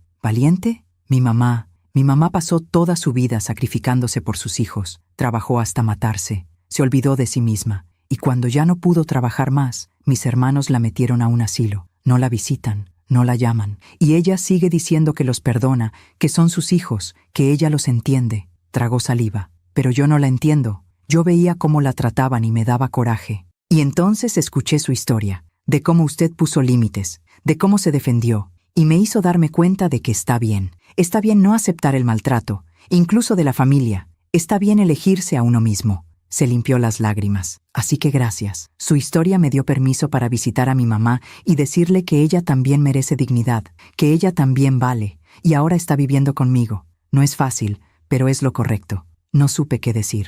Me quedé ahí parada, sintiendo cómo algo se movía dentro de mi pecho. Mi historia había ayudado a alguien. Mi dolor había servido para algo. Me alegro, finalmente dije. Me alegro mucho de que tu mamá tenga una hija como tú. Ella sonrió. Me dio un abrazo rápido y se fue con su hijo. Me quedé ahí parada durante varios minutos, procesando lo que acababa de pasar. Todo este tiempo había pensado que mi historia era solo sobre pérdida, sobre dolor, sobre fracaso como madre. Pero quizá también era sobre algo más, sobre encontrar la fuerza para decir no más, sobre dignidad, sobre el valor de ponerte a ti mismo primero cuando todos esperan que te sacrifiques. Esa noche, escribí en mi diario durante horas. Escribí sobre el piquenique, sobre el bosque, sobre el velorio, sobre todo lo que había pasado, pero también escribí sobre las lecciones, sobre lo que había aprendido, sobre la mujer en la que me estaba convirtiendo. En marzo, la señora Lupita me invitó a unirme a su grupo de bordado. Se reunían todos los jueves por la tarde en la casa parroquial.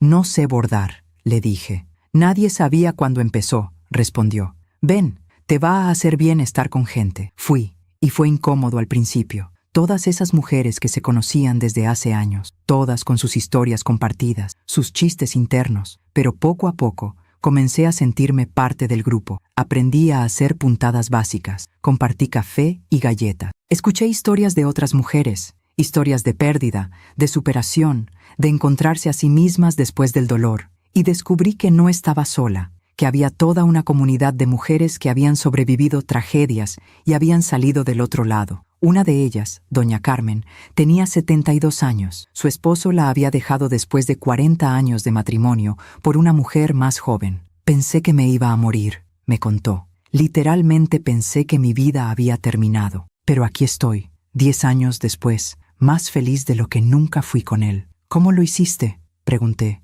¿Cómo seguiste adelante? Un día a la vez, dijo simplemente, y permitiéndome sentir el dolor sin ahogarme en él. Lloré cuando necesitaba llorar, me enojé cuando necesitaba enojarme, pero también me levanté cada mañana y elegí vivir, elegí vivir. Esas palabras se quedaron conmigo. En abril, hice algo que nunca había hecho en mi vida. Viajé sola. Rosa había estado insistiendo durante meses. Ven a Toluca por una semana, o vamos juntas a algún lado, a Guanajuato, a San Miguel de Allende, a cualquier lugar. Pero yo no quería ir con Rosa, no porque no la quisiera, sino porque necesitaba demostrarme a mí misma que podía hacerlo sola. Elegí Oaxaca. Siempre había querido ir. Siempre había visto fotos del Zócalo, de las iglesias, de las artesanías, pero nunca había ido porque Dionisio nunca tuvo interés. Reservé un hotel pequeño en el centro. Compré mi boleto de autobús. Empaqué una maleta y fui. El viaje en autobús duró casi 10 horas. 10 horas de ver el paisaje cambiar. De pueblos pequeños, de montañas, de cielos abiertos, 10 horas de estar sola con mis pensamientos, y por primera vez no sentí miedo. Llegué a Oaxaca un sábado por la tarde. El hotel era modesto pero limpio. Mi habitación tenía una ventana que daba a una calle pequeña llena de colores. Salí a caminar. El zócalo estaba lleno de vida, músicos tocando, vendedores de artesanías, turistas tomando fotos, familias comiendo nieves. Me senté en una banca y simplemente observé. Nadie me conocía ahí, nadie sabía mi historia. No era la señora que su hijo abandonó en el bosque. No era la mamá de Dionisio. Era solo Wilma, una mujer de 61 años sentada en una banca en Oaxaca, viendo el mundo pasar. Y fue liberador. Pasé 5 días en Oaxaca. Visité Monte Albán. Caminé por mercados de artesanías. Comí tlayudas y mole. Tomé fotos. Compré un rebozo para Rosa y unas tazas de barro negro para mí. Y en las noches escribía en mi diario. Escribí sobre la belleza que había a mi alrededor, sobre las conversaciones con desconocidos, sobre la sensación de caminar por calles antiguas sin tener que apurarme para llegar a ningún lado. Escribí sobre la libertad. El último día, antes de regresar a casa, entré a una iglesia pequeña. Me senté en una banca al fondo. No recé, solo me quedé ahí sentada en silencio. Y entonces, sin planearlo, sin forzarlo, sentí algo que no había sentido desde antes del bosque. Paz. No era felicidad, no era olvido, pero era paz. La paz de saber que había sobrevivido, que había elegido la dignidad sobre el amor tóxico, que había puesto límites, que me había defendido. La paz de saber que todavía tenía vida por delante y que esa vida podía ser mía. Cuando regresé a casa, algo había cambiado. Mi casa ya no se sentía vacía, se sentía mía. Reorganicé los muebles. Pinté la sala de un color amarillo suave que siempre me había gustado, pero que nunca me había atrevido a usar porque Dionisio decía que era muy brillante. Colgué fotos nuevas, de Rosa, de mis sobrinos, de mis amigas del grupo de bordado, de Oaxaca, fotos que me hacían sonreír. En mayo recibí una carta. Era de Dionisio. Mi mano tembló cuando la abrí. Parte de mí no quería leerla, pero otra parte necesitaba saber. La carta era larga, 4 páginas escritas a mano. Comenzaba con disculpas. Lo siento muchísimo. No hay palabras para expresar lo que siento. Luego venían las explicaciones, las deudas, la presión de Fabiola, los problemas con sus suegros, el pánico, la desesperación. Pensé que no había otra salida, escribió. Pensé que si tú ya no estabas, nuestros problemas se resolverían. Pero me equivoqué en todo. La carta continuaba. Me contaba que él y Fabiola se habían separado, que él había perdido su trabajo, que estaba viviendo en un departamento pequeño, solo, tratando de reconstruir su vida. Te extraño, mamá, escribió. Extraño tu voz, extraño tu comida, extraño sentirme amado sin condiciones. Sé que no merezco tu perdón, pero si algún día, en algún momento,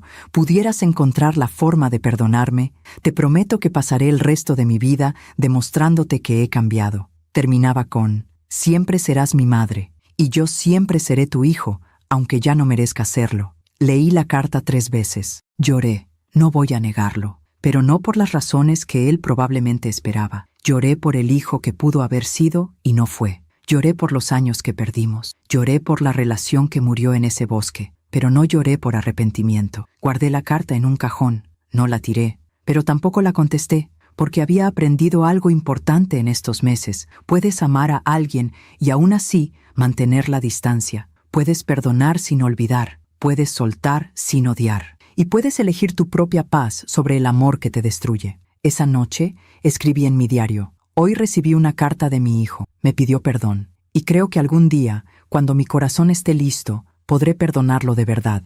Pero ese día no es hoy. Y tal vez no sea mañana. Y está bien.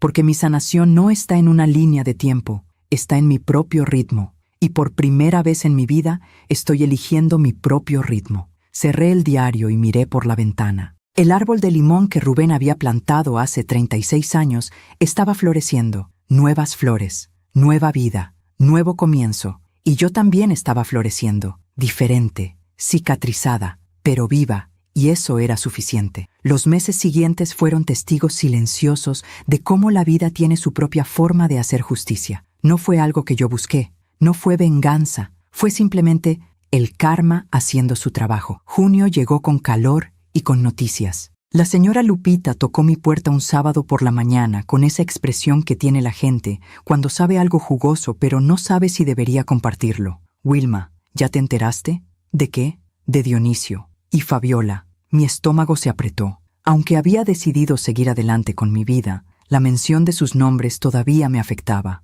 No me he enterado de nada, y tampoco estoy segura de querer saber. Es que, bueno, ya es del dominio público. Todo el mundo lo está comentando, suspiré. Está bien, Lupita, cuéntame. Entramos a la cocina. Le serví café. Se sentó y comenzó su relato. Fabiola lo dejó. Hace como un mes, se fue de regreso con sus papás a Puebla. Ya sé, Dionisio me lo mencionó en su carta. Ah, pero ¿sabes por qué lo dejó? ¿Por qué? Lupita se inclinó hacia adelante, bajando la voz como si alguien pudiera escucharnos. Porque conoció a otro, un empresario rico de Puebla, y resulta que ya estaba saliendo con él desde antes de que se separara de Dionisio. La hermana de mi comadre trabaja en el mismo club social donde se vieron varias veces. Me quedé callada procesando la información. Pero espera, hay más, continuó Lupita. Resulta que Fabiola le pidió el divorcio a Dionisio y está peleando para quedarse con el departamento que compraron juntos. Dice que ella puso el enganche con dinero de sus papás, aunque Dionisio ha estado pagando la hipoteca estos 3 años. ¿Y cómo sabes todo esto?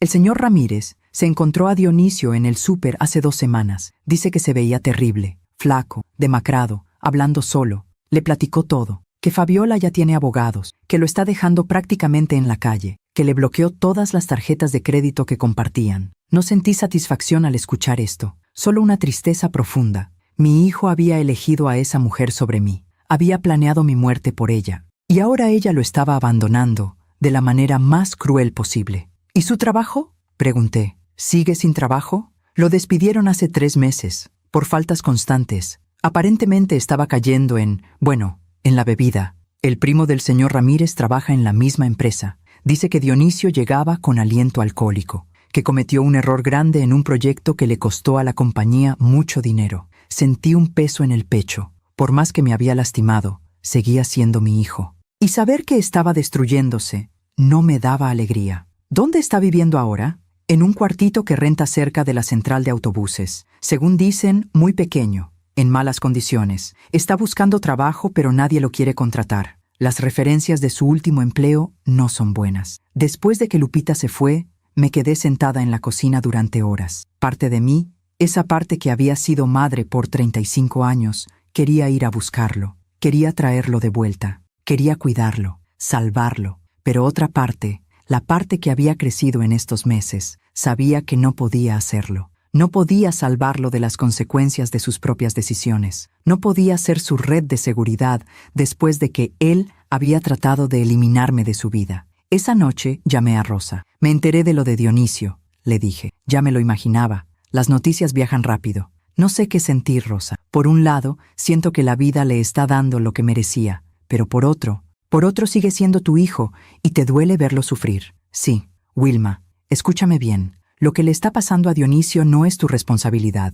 Él tomó decisiones, malas decisiones, y ahora está viviendo las consecuencias. Eso no es karma vengativo, es karma educativo. A veces la vida tiene que golpearnos para que aprendamos. ¿Y si nunca aprende? ¿Y si sigue cayendo? Entonces esa será su elección, no la tuya. Tú ya hiciste tu parte. Lo criaste, lo amaste, te sacrificaste por él. Pero llegó un punto en que él eligió otro camino, y tú no puedes salvarlo de sí mismo. Tenía razón, pero eso no hacía que doliera menos. En julio, el señor Ramírez me contó que había visto a Dionisio pidiendo trabajo en varias construcciones de la zona. Se ve mal, Wilma, muy mal. Traía la misma ropa sucia, no se había rasurado. Le ofrecí comprarle un taco y casi se pone a llorar de agradecimiento. ¿Le compraste el taco? Claro, no soy desalmado, pero también le dije algo. Le dije, mijo, ve a disculparte con tu madre. Ella es la única que realmente te ama en este mundo. ¿Y qué dijo él? Que tú no querías saber nada de él, que lo habías bloqueado de tu vida, que era demasiado tarde. No lo he bloqueado, dije en voz baja. Solo necesito espacio, necesito sanar, se lo dije. Le dije que el orgullo es un lujo que no se puede dar en su situación, pero ya sabes cómo son los jóvenes, tercos. Esa conversación me quedó dando vueltas durante días. ¿Era mi responsabilidad dar el primer paso? ¿O era responsabilidad de Dionisio demostrar que realmente había cambiado? En agosto, algo inesperado sucedió. Estaba en el banco depositando dinero cuando la cajera, una chica joven que me conocía porque siempre iba a la misma ventanilla, me dijo, «Señora Ochoante, disculpe que me meta donde no me llaman, pero ¿Usted es la mamá de Dionisio Ochoante? Sí. ¿Por qué? Es que él vino hace unos días a pedir un préstamo. Lo rechazamos porque su historial crediticio está muy mal. Tiene deudas por todos lados, tarjetas maxiadas, pagos vencidos. Y cuando revisé el sistema, vi que usted está registrada como su familiar directo. Pensé que debía avisarle en caso de que él intente pedirle dinero o poner su casa como garantía. Sentí que la sangre se me helaba. ¿Puede hacer eso? ¿Usar mi casa sin mi permiso? No, no puede. Pero hay gente desesperada que intenta cosas fraudulentas. Solo quería advertirle que esté alerta, que revise bien cualquier documento que le pidan firmar, que no firme nada sin leerlo con cuidado. Le agradecí la información y salí del banco con las manos temblando. ¿Hasta dónde podía caer Dionisio? ¿Era capaz de intentar robarme mi casa de manera fraudulenta? Esa tarde fui con don Fernando. Necesito proteger mi propiedad, le dije. Necesito asegurarme de que nadie, ni siquiera mi hijo, pueda tocarla sin mi autorización explícita. Ya está protegida, Wilma. Los documentos que firmamos son muy claros, pero si quieres estar más tranquila, podemos poner una alerta adicional en el registro público. Cualquier intento de modificar algo relacionado con tu propiedad te será notificado inmediatamente. Hágalo, por favor. Salí de la notaría sintiéndome un poco más segura, pero también más triste. ¿En qué nos habíamos convertido? ¿En enemigos? ¿En extraños? ¿En personas que tenían que protegerse legalmente una de la otra? En septiembre llegó el cumpleaños de Dionisio. 36 años. No lo llamé, no le envié mensaje, pero pensé en él todo el día. Pensé en el niño que había sido, en el joven que se graduó con honores, en el hombre que alguna vez fue mi orgullo, y me pregunté dónde había fallado. Esa noche, Rosa me llamó como si hubiera sentido mi tristeza a través de las líneas telefónicas. Deja de culparte, me dijo sin preámbulos. Sé en qué estás pensando, y no fallaste como madre. ¿Cómo lo sabes? Porque te conozco, porque sé que hoy es el cumpleaños de Dionisio, y sé que estás ahí sentada preguntándote qué hiciste mal. Es que algo debía ser mal, Rosa. Los hijos no nacen así. No nacen así. Pero tampoco es todo culpa de los padres. Dionisio hizo sus propias elecciones. Eligió el dinero sobre el amor. Eligió a Fabiola sobre ti. Eligió el camino fácil sobre el camino correcto. Esas fueron sus decisiones, no las tuyas. Pero yo lo formé, yo lo crié. Y le diste amor, valores, educación, todo. Pero también tiene libre albedrío. Y con ese libre albedrío eligió mal. Eso no te hace mala madre. Te hace madre de un hijo que eligió mal. Sus palabras me dieron algo de consuelo, pero no completamente. En octubre, mi comadre Estela me contó que había visto a Dionisio en un mercado sobre ruedas, vendiendo ropa usada. No quería decirte, confesó. Pero pensé que debías saber. Se veía... ¡Ay, Wilma! Se veía tan mal, delgado, encorvado, como si cargara el peso del mundo en los hombros. ¿Hablaste con él? Le dije hola. Me reconoció. Me preguntó por ti. Le dije que estabas bien, que estabas reconstruyendo tu vida. ¿Y sabes qué me dijo? ¿Qué? Me dijo, me alegro. Ella merece ser feliz. Aunque haya sido a costa de perderme a mí. Me quedé callada. Como si fuera tu culpa, continuó Estela con indignación. Como si tú lo hubieras abandonado a él y no al revés. Así funciona la mente cuando no quieres aceptar responsabilidad por tus actos, respondí. Es más fácil culpar a otro, pero esas palabras de Dionisio me persiguieron durante días. Merece ser feliz, aunque haya sido a costa de perderme a mí, como si mi felicidad dependiera de su sufrimiento, como si mi decisión de protegerme fuera un ataque personal contra él. En noviembre, un año después de la sentencia judicial, recibí otra carta. Esta vez no era de Dionisio, era de Fabiola. La reconocí por la letra elegante en el sobre. Dudé antes de abrirla, pero la curiosidad ganó. La carta era corta, directa, sin flores retóricas. Señora Ochoante, sé que no tengo derecho a pedirle nada. Sé que lo que hicimos fue imperdonable. Pero le escribo para decirle algo que tal vez debí decir hace mucho tiempo. Fue mi culpa, todo. Yo convencí a Dionisio. Yo hice el plan. Yo lo presioné hasta que aceptó. Él no quería hacerlo, pero yo lo manipulé. Le dije que era la única solución. Que usted estaba vieja y enferma de todas formas, que era mejor así. Me arrepiento, todos los días me arrepiento. No porque las cosas salieran mal para mí, sino porque destruí una familia, destruí la relación entre un hijo y su madre, destruí a un hombre bueno que se dejó corromper por mi ambición. No le pido perdón, no lo merezco, solo quería que supiera la verdad.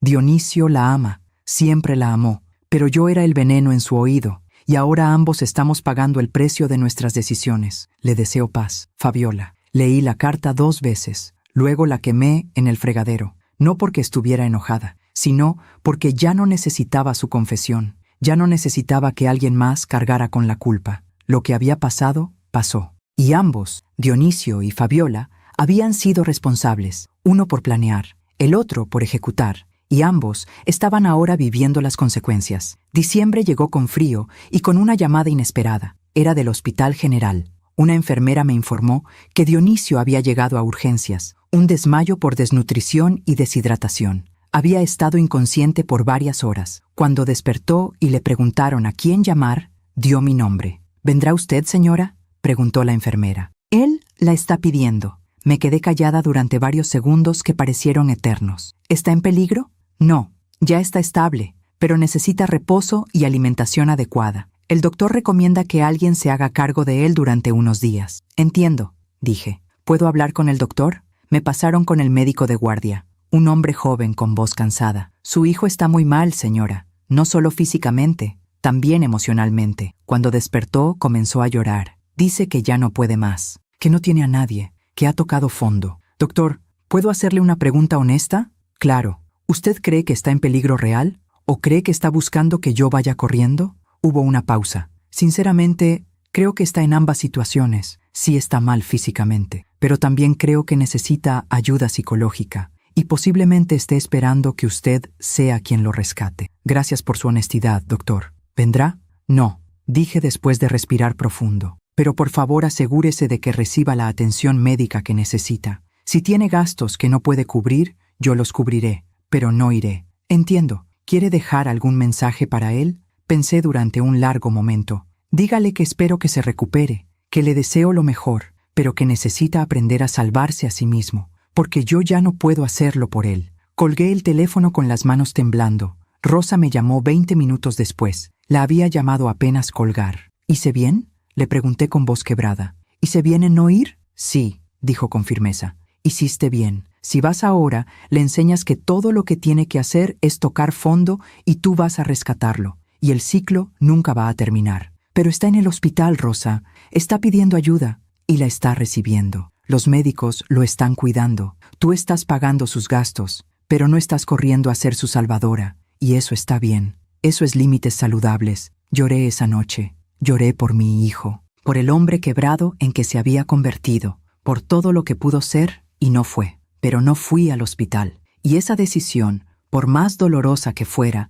me enseñó algo importante. A veces el amor más grande que puedes darle a alguien es dejarlos enfrentar las consecuencias de sus acciones, porque solo así pueden aprender, solo así pueden crecer. 3 días después, recibí una llamada del hospital. Dionisio había sido dado de alta. Un trabajador social había coordinado su traslado a un albergue para personas en situación de calle. Le habían dado información sobre programas de ayuda, sobre grupos de apoyo, sobre rehabilitación. ¿Aceptó la ayuda?, pregunté. «Firmó los papeles», respondió el trabajador social. «Si realmente va a participar, eso depende de él». Y así era. Dependía de él. La vida le había quitado todo: su esposa, su trabajo, su departamento, su orgullo, su dinero. Y ahora le tocaba decidir qué iba a hacer con las ruinas, si iba a reconstruir o si iba a seguir culpando a otros por su destrucción. Yo no podía decidir por él, solo podía decidir por mí misma, y mi decisión era seguir adelante, seguir sanando, seguir construyendo una vida que tuviera significado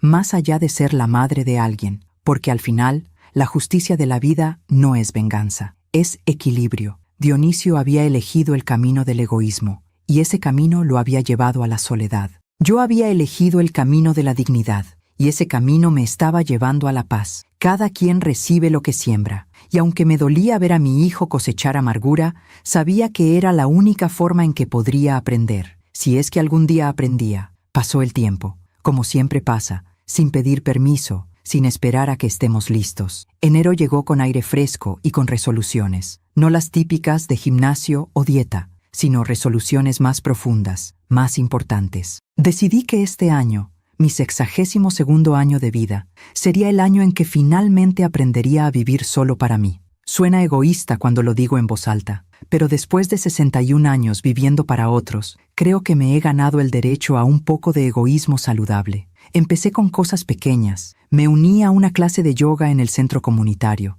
algo que siempre quise hacer, pero que nunca hice, porque Dionisio decía que era para viejitas aburridas. Resulta que soy una viejita. Y no estoy para nada aburrida. La instructora, Gabriela, tiene 30 años y la energía de alguien que ha encontrado paz interior. Me enseñó a respirar correctamente, a estirar músculos que ni sabía que tenía, a meditar sin sentirme ridícula. La respiración es vida, me dijo un día. Y por mucho tiempo, Wilma, has estado conteniendo la respiración. Es hora de que vuelvas a respirar. Tenía razón. En febrero hice algo que me aterraba. Me corté el cabello. Toda mi vida lo había usado largo, recogido en un chongo, porque así le gustaba a Rubén, porque así esperaba Dionisio que se viera una señora decente. Pero entré a una estética y le dije a la estilista, córtemelo, corto, moderno, como si tuviera 40 años y no 62. Ella sonrió. ¿Estás segura? Es un cambio drástico, completamente segura. Cuando terminó,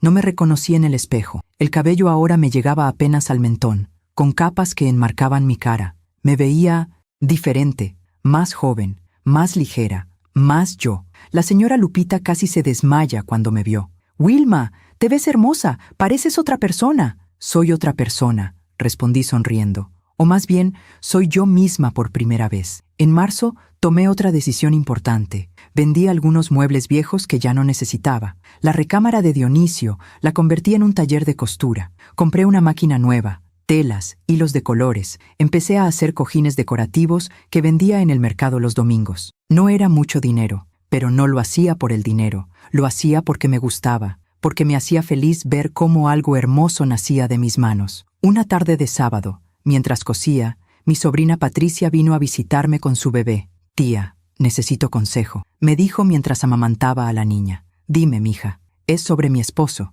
Últimamente siento que me estoy perdiendo en él, en el bebé, en la casa. Siento que ya no sé quién soy más allá de ser mamá y esposa». La miré con comprensión profunda. «¿Quieres que te diga la verdad? ¿O quieres que te diga lo que se supone que deben decir las tías? La verdad. La verdad es que es muy fácil perderse, especialmente para nosotras las mujeres. Nos enseñan desde chiquitas que nuestro valor está en servir a otros, en ser buenas esposas, buenas madres, buenas hijas, pero nadie nos enseña a ser buenas con nosotras mismas. ¿Y cómo se aprende? Poniendo límites, diciéndole a tu esposo que también necesitas tiempo para ti, dejando que el bebé llore 5 minutos mientras tú terminas tu café caliente, haciendo cosas que te gustan aunque otros no lo entiendan. Y sobre todo, recordando que eres una persona completa, no solo un pedazo de otras personas. Patricia me miró con lágrimas en los ojos. «Pero tengo miedo de ser egoísta». «Mija, hay una diferencia enorme entre egoísmo y autocuidado. Egoísmo es lastimar a otros para beneficiarte tú.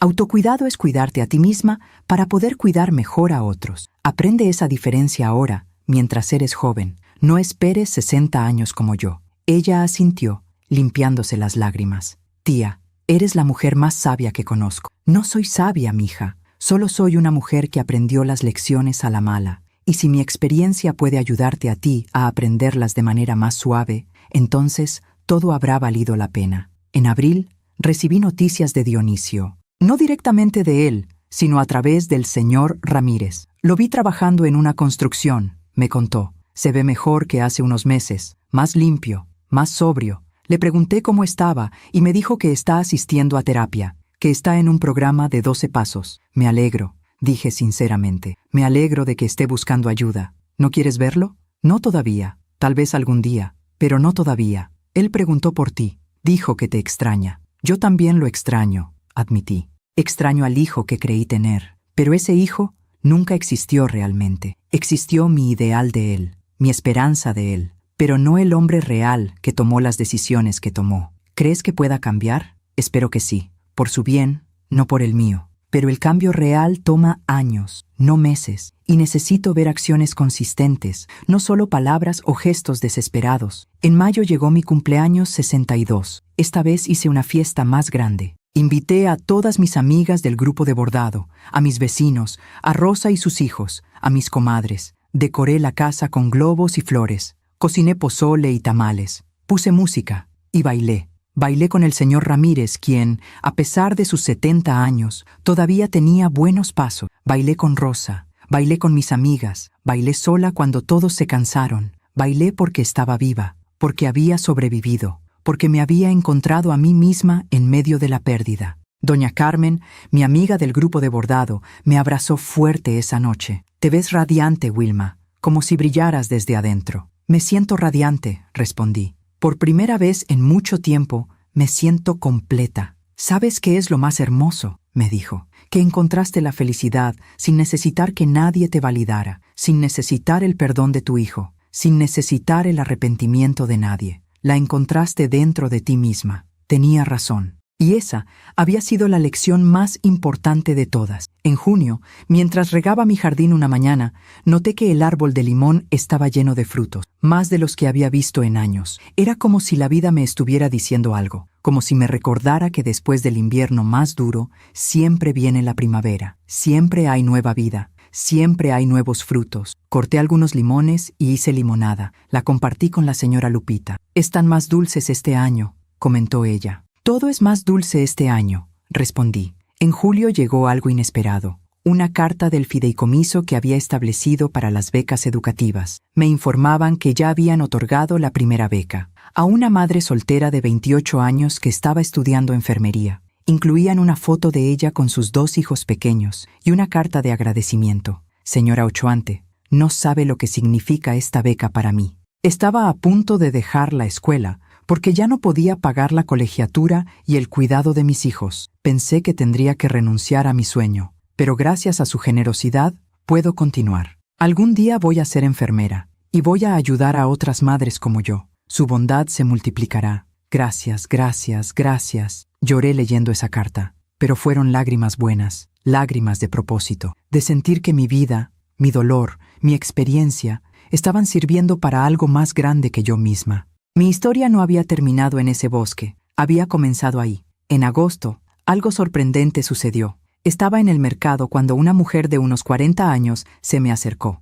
¿Usted es Wilma Ochoante? Sí, necesitaba conocerla, necesitaba agradecerle. No la conozco. ¿Agradecerme por qué? Mi nombre es Claudia, soy vecina de su comadre Estela, y ella me contó su historia hace unos meses, la historia de cómo su hijo, bueno, lo que pasó en el bosque. Sentí que me ponía rígida. No me gustaba ser tema de conversación, no me gustaba la lástima, pero ella continuó. Y esa historia me salvó. Verá, yo estaba en una situación similar. Mi hijo adulto vivía conmigo, no trabajaba, me pedía dinero constantemente, me manipulaba emocionalmente, me hacía sentir que si no lo ayudaba, yo era mala madre. Y yo estaba destruyéndome tratando de salvarlo. Se secó una lágrima, pero cuando escuché su historia, cuando escuché cómo usted puso límites, cómo se defendió, cómo eligió su propia vida, me dio valor. Le dije a mi hijo que tenía que irse, que tenía que aprender a valerse por sí mismo. Fue lo más difícil que he hecho en mi vida, pero también lo más liberador.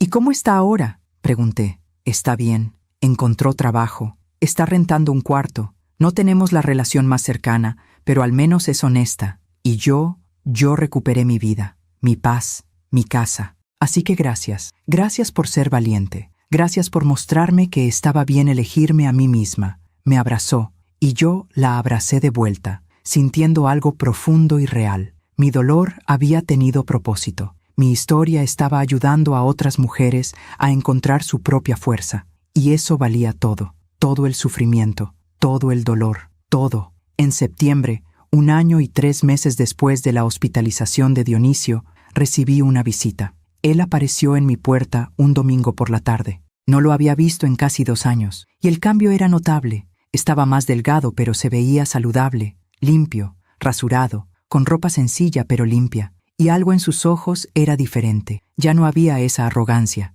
esa dureza, solo cansancio, y tal vez, algo de humildad. «Hola, mamá», dijo con voz suave. Me quedé en la puerta sin invitarlo a pasar. «Hola, Dionisio. Sé que no tengo derecho a estar aquí. Sé que probablemente deberías cerrarme la puerta en la cara, pero vine a decirte algo, y después me voy. No voy a pedirte nada, solo necesito que escuches». «Te escucho», respiró profundo. «He estado en terapia por casi 1 año. Terapia individual, terapia de grupo. He estado trabajando en mí mismo, tratando de entender quién soy sin las excusas, sin culpar a otros. Y se le quebró la voz. Y entendí algo. Entendí que tú no me hiciste daño. Yo te hice daño a ti. Entendí que no fuiste tú quien rompió nuestra relación. Fui yo. Yo tomé esa decisión en el bosque. Yo elegí el dinero sobre ti. Yo te dejé ahí. Y luego tuve el descaro de victimizarme cuando enfrentaste las consecuencias. Las lágrimas rodaban por su rostro. He pasado este año tratando de convertirme en alguien que merezca tu perdón.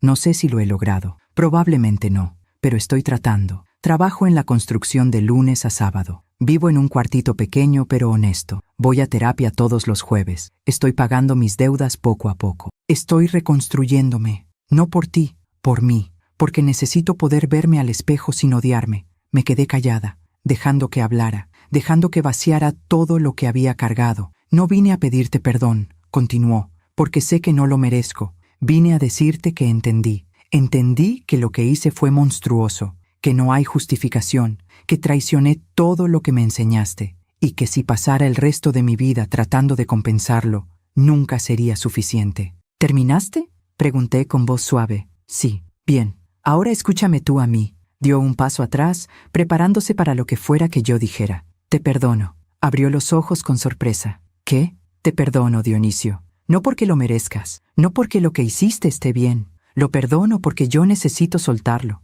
porque cargar con el odio y el resentimiento me estaba lastimando a mí, no a ti. Te perdono para liberarme yo, no para liberarte tú. Mamá. Pero levanté la mano deteniéndolo. Perdonar no significa olvidar. No significa que vamos a volver a ser lo que éramos. Eso ya no existe. Ese hijo y esa madre murieron en ese bosque. Somos personas diferentes ahora. Lo entiendo. Y aunque te perdone, necesito que entiendas que nuestra relación, si es que va a existir alguna, va a ser completamente diferente. Va a tener límites muy claros. Va a requerir tiempo, mucho tiempo. Y va a depender de tus acciones, no de tus palabras. Lo entiendo, repitió. No espero nada más que eso. Bien. Nos quedamos en silencio durante un momento. El viento movía las hojas del árbol de limón. Ese árbol se ve hermoso, comentó él. Recuerdo cuando papá lo plantó. Sí, ha sobrevivido muchas tormentas, pero sigue dando frutos. Entendió el simbolismo. Asintió. Está bien, mamá. Gracias por escucharme. Voy a irme ahora. Pero, ¿puedo volver? Algún día. No pronto, pero algún día. Llámame en 6 meses, dije. Si para entonces sigues en terapia, si sigues trabajando, si sigues siendo la persona que pareces estar convirtiéndote, podemos tomar un café en algún lugar neutral y hablar. 6 meses, 6 meses. Si realmente has cambiado, 6 meses no es nada. Si no has cambiado, 6 meses te darán tiempo suficiente para volver a caer, y entonces ambos sabremos la verdad. Asintió, aceptando las condiciones. De acuerdo. 6 meses. Se dio la vuelta para irse. Dio 3 pasos. Luego se volteó. Mamá, una última cosa. Sí, te amo. Sé que no tengo derecho a decirlo. Sé que mis acciones dijeron lo contrario. Pero es verdad. Siempre te he amado. Solo que lo hice de manera muy equivocada. No respondí. Solo asentí. Él se fue. Y yo cerré la puerta. No lloré. No me sentí aliviada. Tampoco me sentí peor. Solo me sentí en paz con mi decisión. Le había dado una oportunidad, pero con condiciones, con límites, con protección para mí misma. Y eso era todo lo que podía dar en este momento. Esa noche escribí en mi diario. Hoy vi a Dionisio. Parece estar cambiando. Quiero creerlo. Pero he aprendido que las palabras son fáciles. Las acciones sostenidas son difíciles. Le di 6 meses. Si realmente ha cambiado, lo sabré entonces. Y tal vez, solo tal vez, podamos construir algo nuevo. No lo que teníamos. Eso está muerto y enterrado. Pero algo diferente. Algo más honesto. Algo con límites saludables. Pero si no ha cambiado, si esto fue solo una actuación más, también estaré bien. Porque ya no necesito su amor para validar mi existencia. Ya no necesito su presencia para sentirme completa. Aprendí a estar completa sola. Y esa es la lección más valiosa de todas. Los meses siguientes continuaron con su ritmo tranquilo. Seguí con mi taller de costura. Seguí con mi grupo de bordado. Seguí con mi clase de yoga. Seguí construyendo una vida que era mía y solo mía. Y cuando llegó diciembre, 2 años después de aquel día horrible en el bosque, me senté en mi patio una tarde con una taza de café, mirando mi jardín. Las bugambilias estaban en plena floración. El árbol de limón seguía dando frutos. Los rosales que había plantado en primavera ya mostraban las primeras rosas. Y me di cuenta de algo. Era feliz. No la felicidad loca y efervescente de las películas, sino algo más profundo. más real, una felicidad tranquila que viene de conocerte a ti misma, de aceptarte, de protegerte, de vivir de acuerdo a tus valores incluso cuando duele. Había perdido a mi hijo, pero me había encontrado a mí misma. Había perdido la familia que pensé que tenía, pero había ganado una comunidad de mujeres que me apoyaban. Había perdido los sueños de cómo debería ser mi vida, pero había ganado la libertad de crear nuevos sueños. Y al final de todo, eso era suficiente. Mi teléfono sonó. Era Dionisio. Habían pasado exactamente 6 meses desde su visita. Dejé que sonara 3 veces antes de contestar. Hola, Dionisio. Hola, mamá. Han pasado 6 meses. Lo sé. Sigo en terapia. Sigo trabajando. Conseguí un trabajo mejor, como ayudante de ingeniero en una empresa pequeña. Sigo pagando mis deudas. Sigo tratando de ser mejor. Me alegro. ¿Podemos tomar ese café? Miré hacia mi jardín, hacia el árbol de limón, hacia las flores que había sembrado. Sí,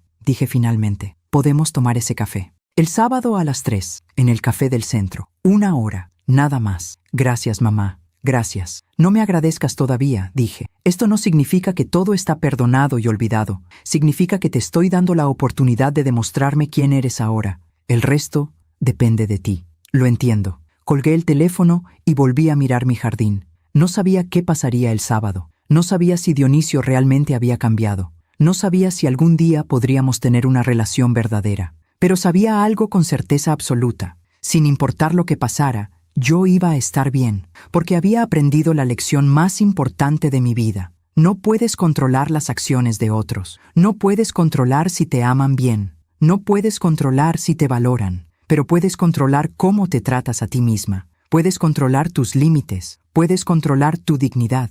Y puedes elegir vivir con honor, con fuerza, con amor propio, sin importar lo que otros hagan. Esa es la verdadera libertad. Y esa libertad nadie me la puede quitar. Si mi historia ayuda a una sola mujer a abrir los ojos, a poner límites, a elegirse a sí misma, habrá valido la pena. Todo habrá valido la pena. Porque al final, no se trata de cuánto tiempo vivimos. Se trata de cómo vivimos. Se trata de si vivimos con verdad, con dignidad, con respeto propio. Y yo, Wilma Ochoante, después de 62 años en este mundo, finalmente aprendí a vivir así. Y eso es suficiente. Eso es más que suficiente. Gracias por escucharme hasta el final. Si esta historia tocó tu corazón, suscríbete y activa la campanita para escuchar más historias de mujeres que transformaron su dolor en sabiduría. Cada día, una mujer, una lección de vida. Comparte esta historia con alguien que amas. A veces, una historia así puede cambiar todo un día. Que Dios te bendiga y hasta la próxima.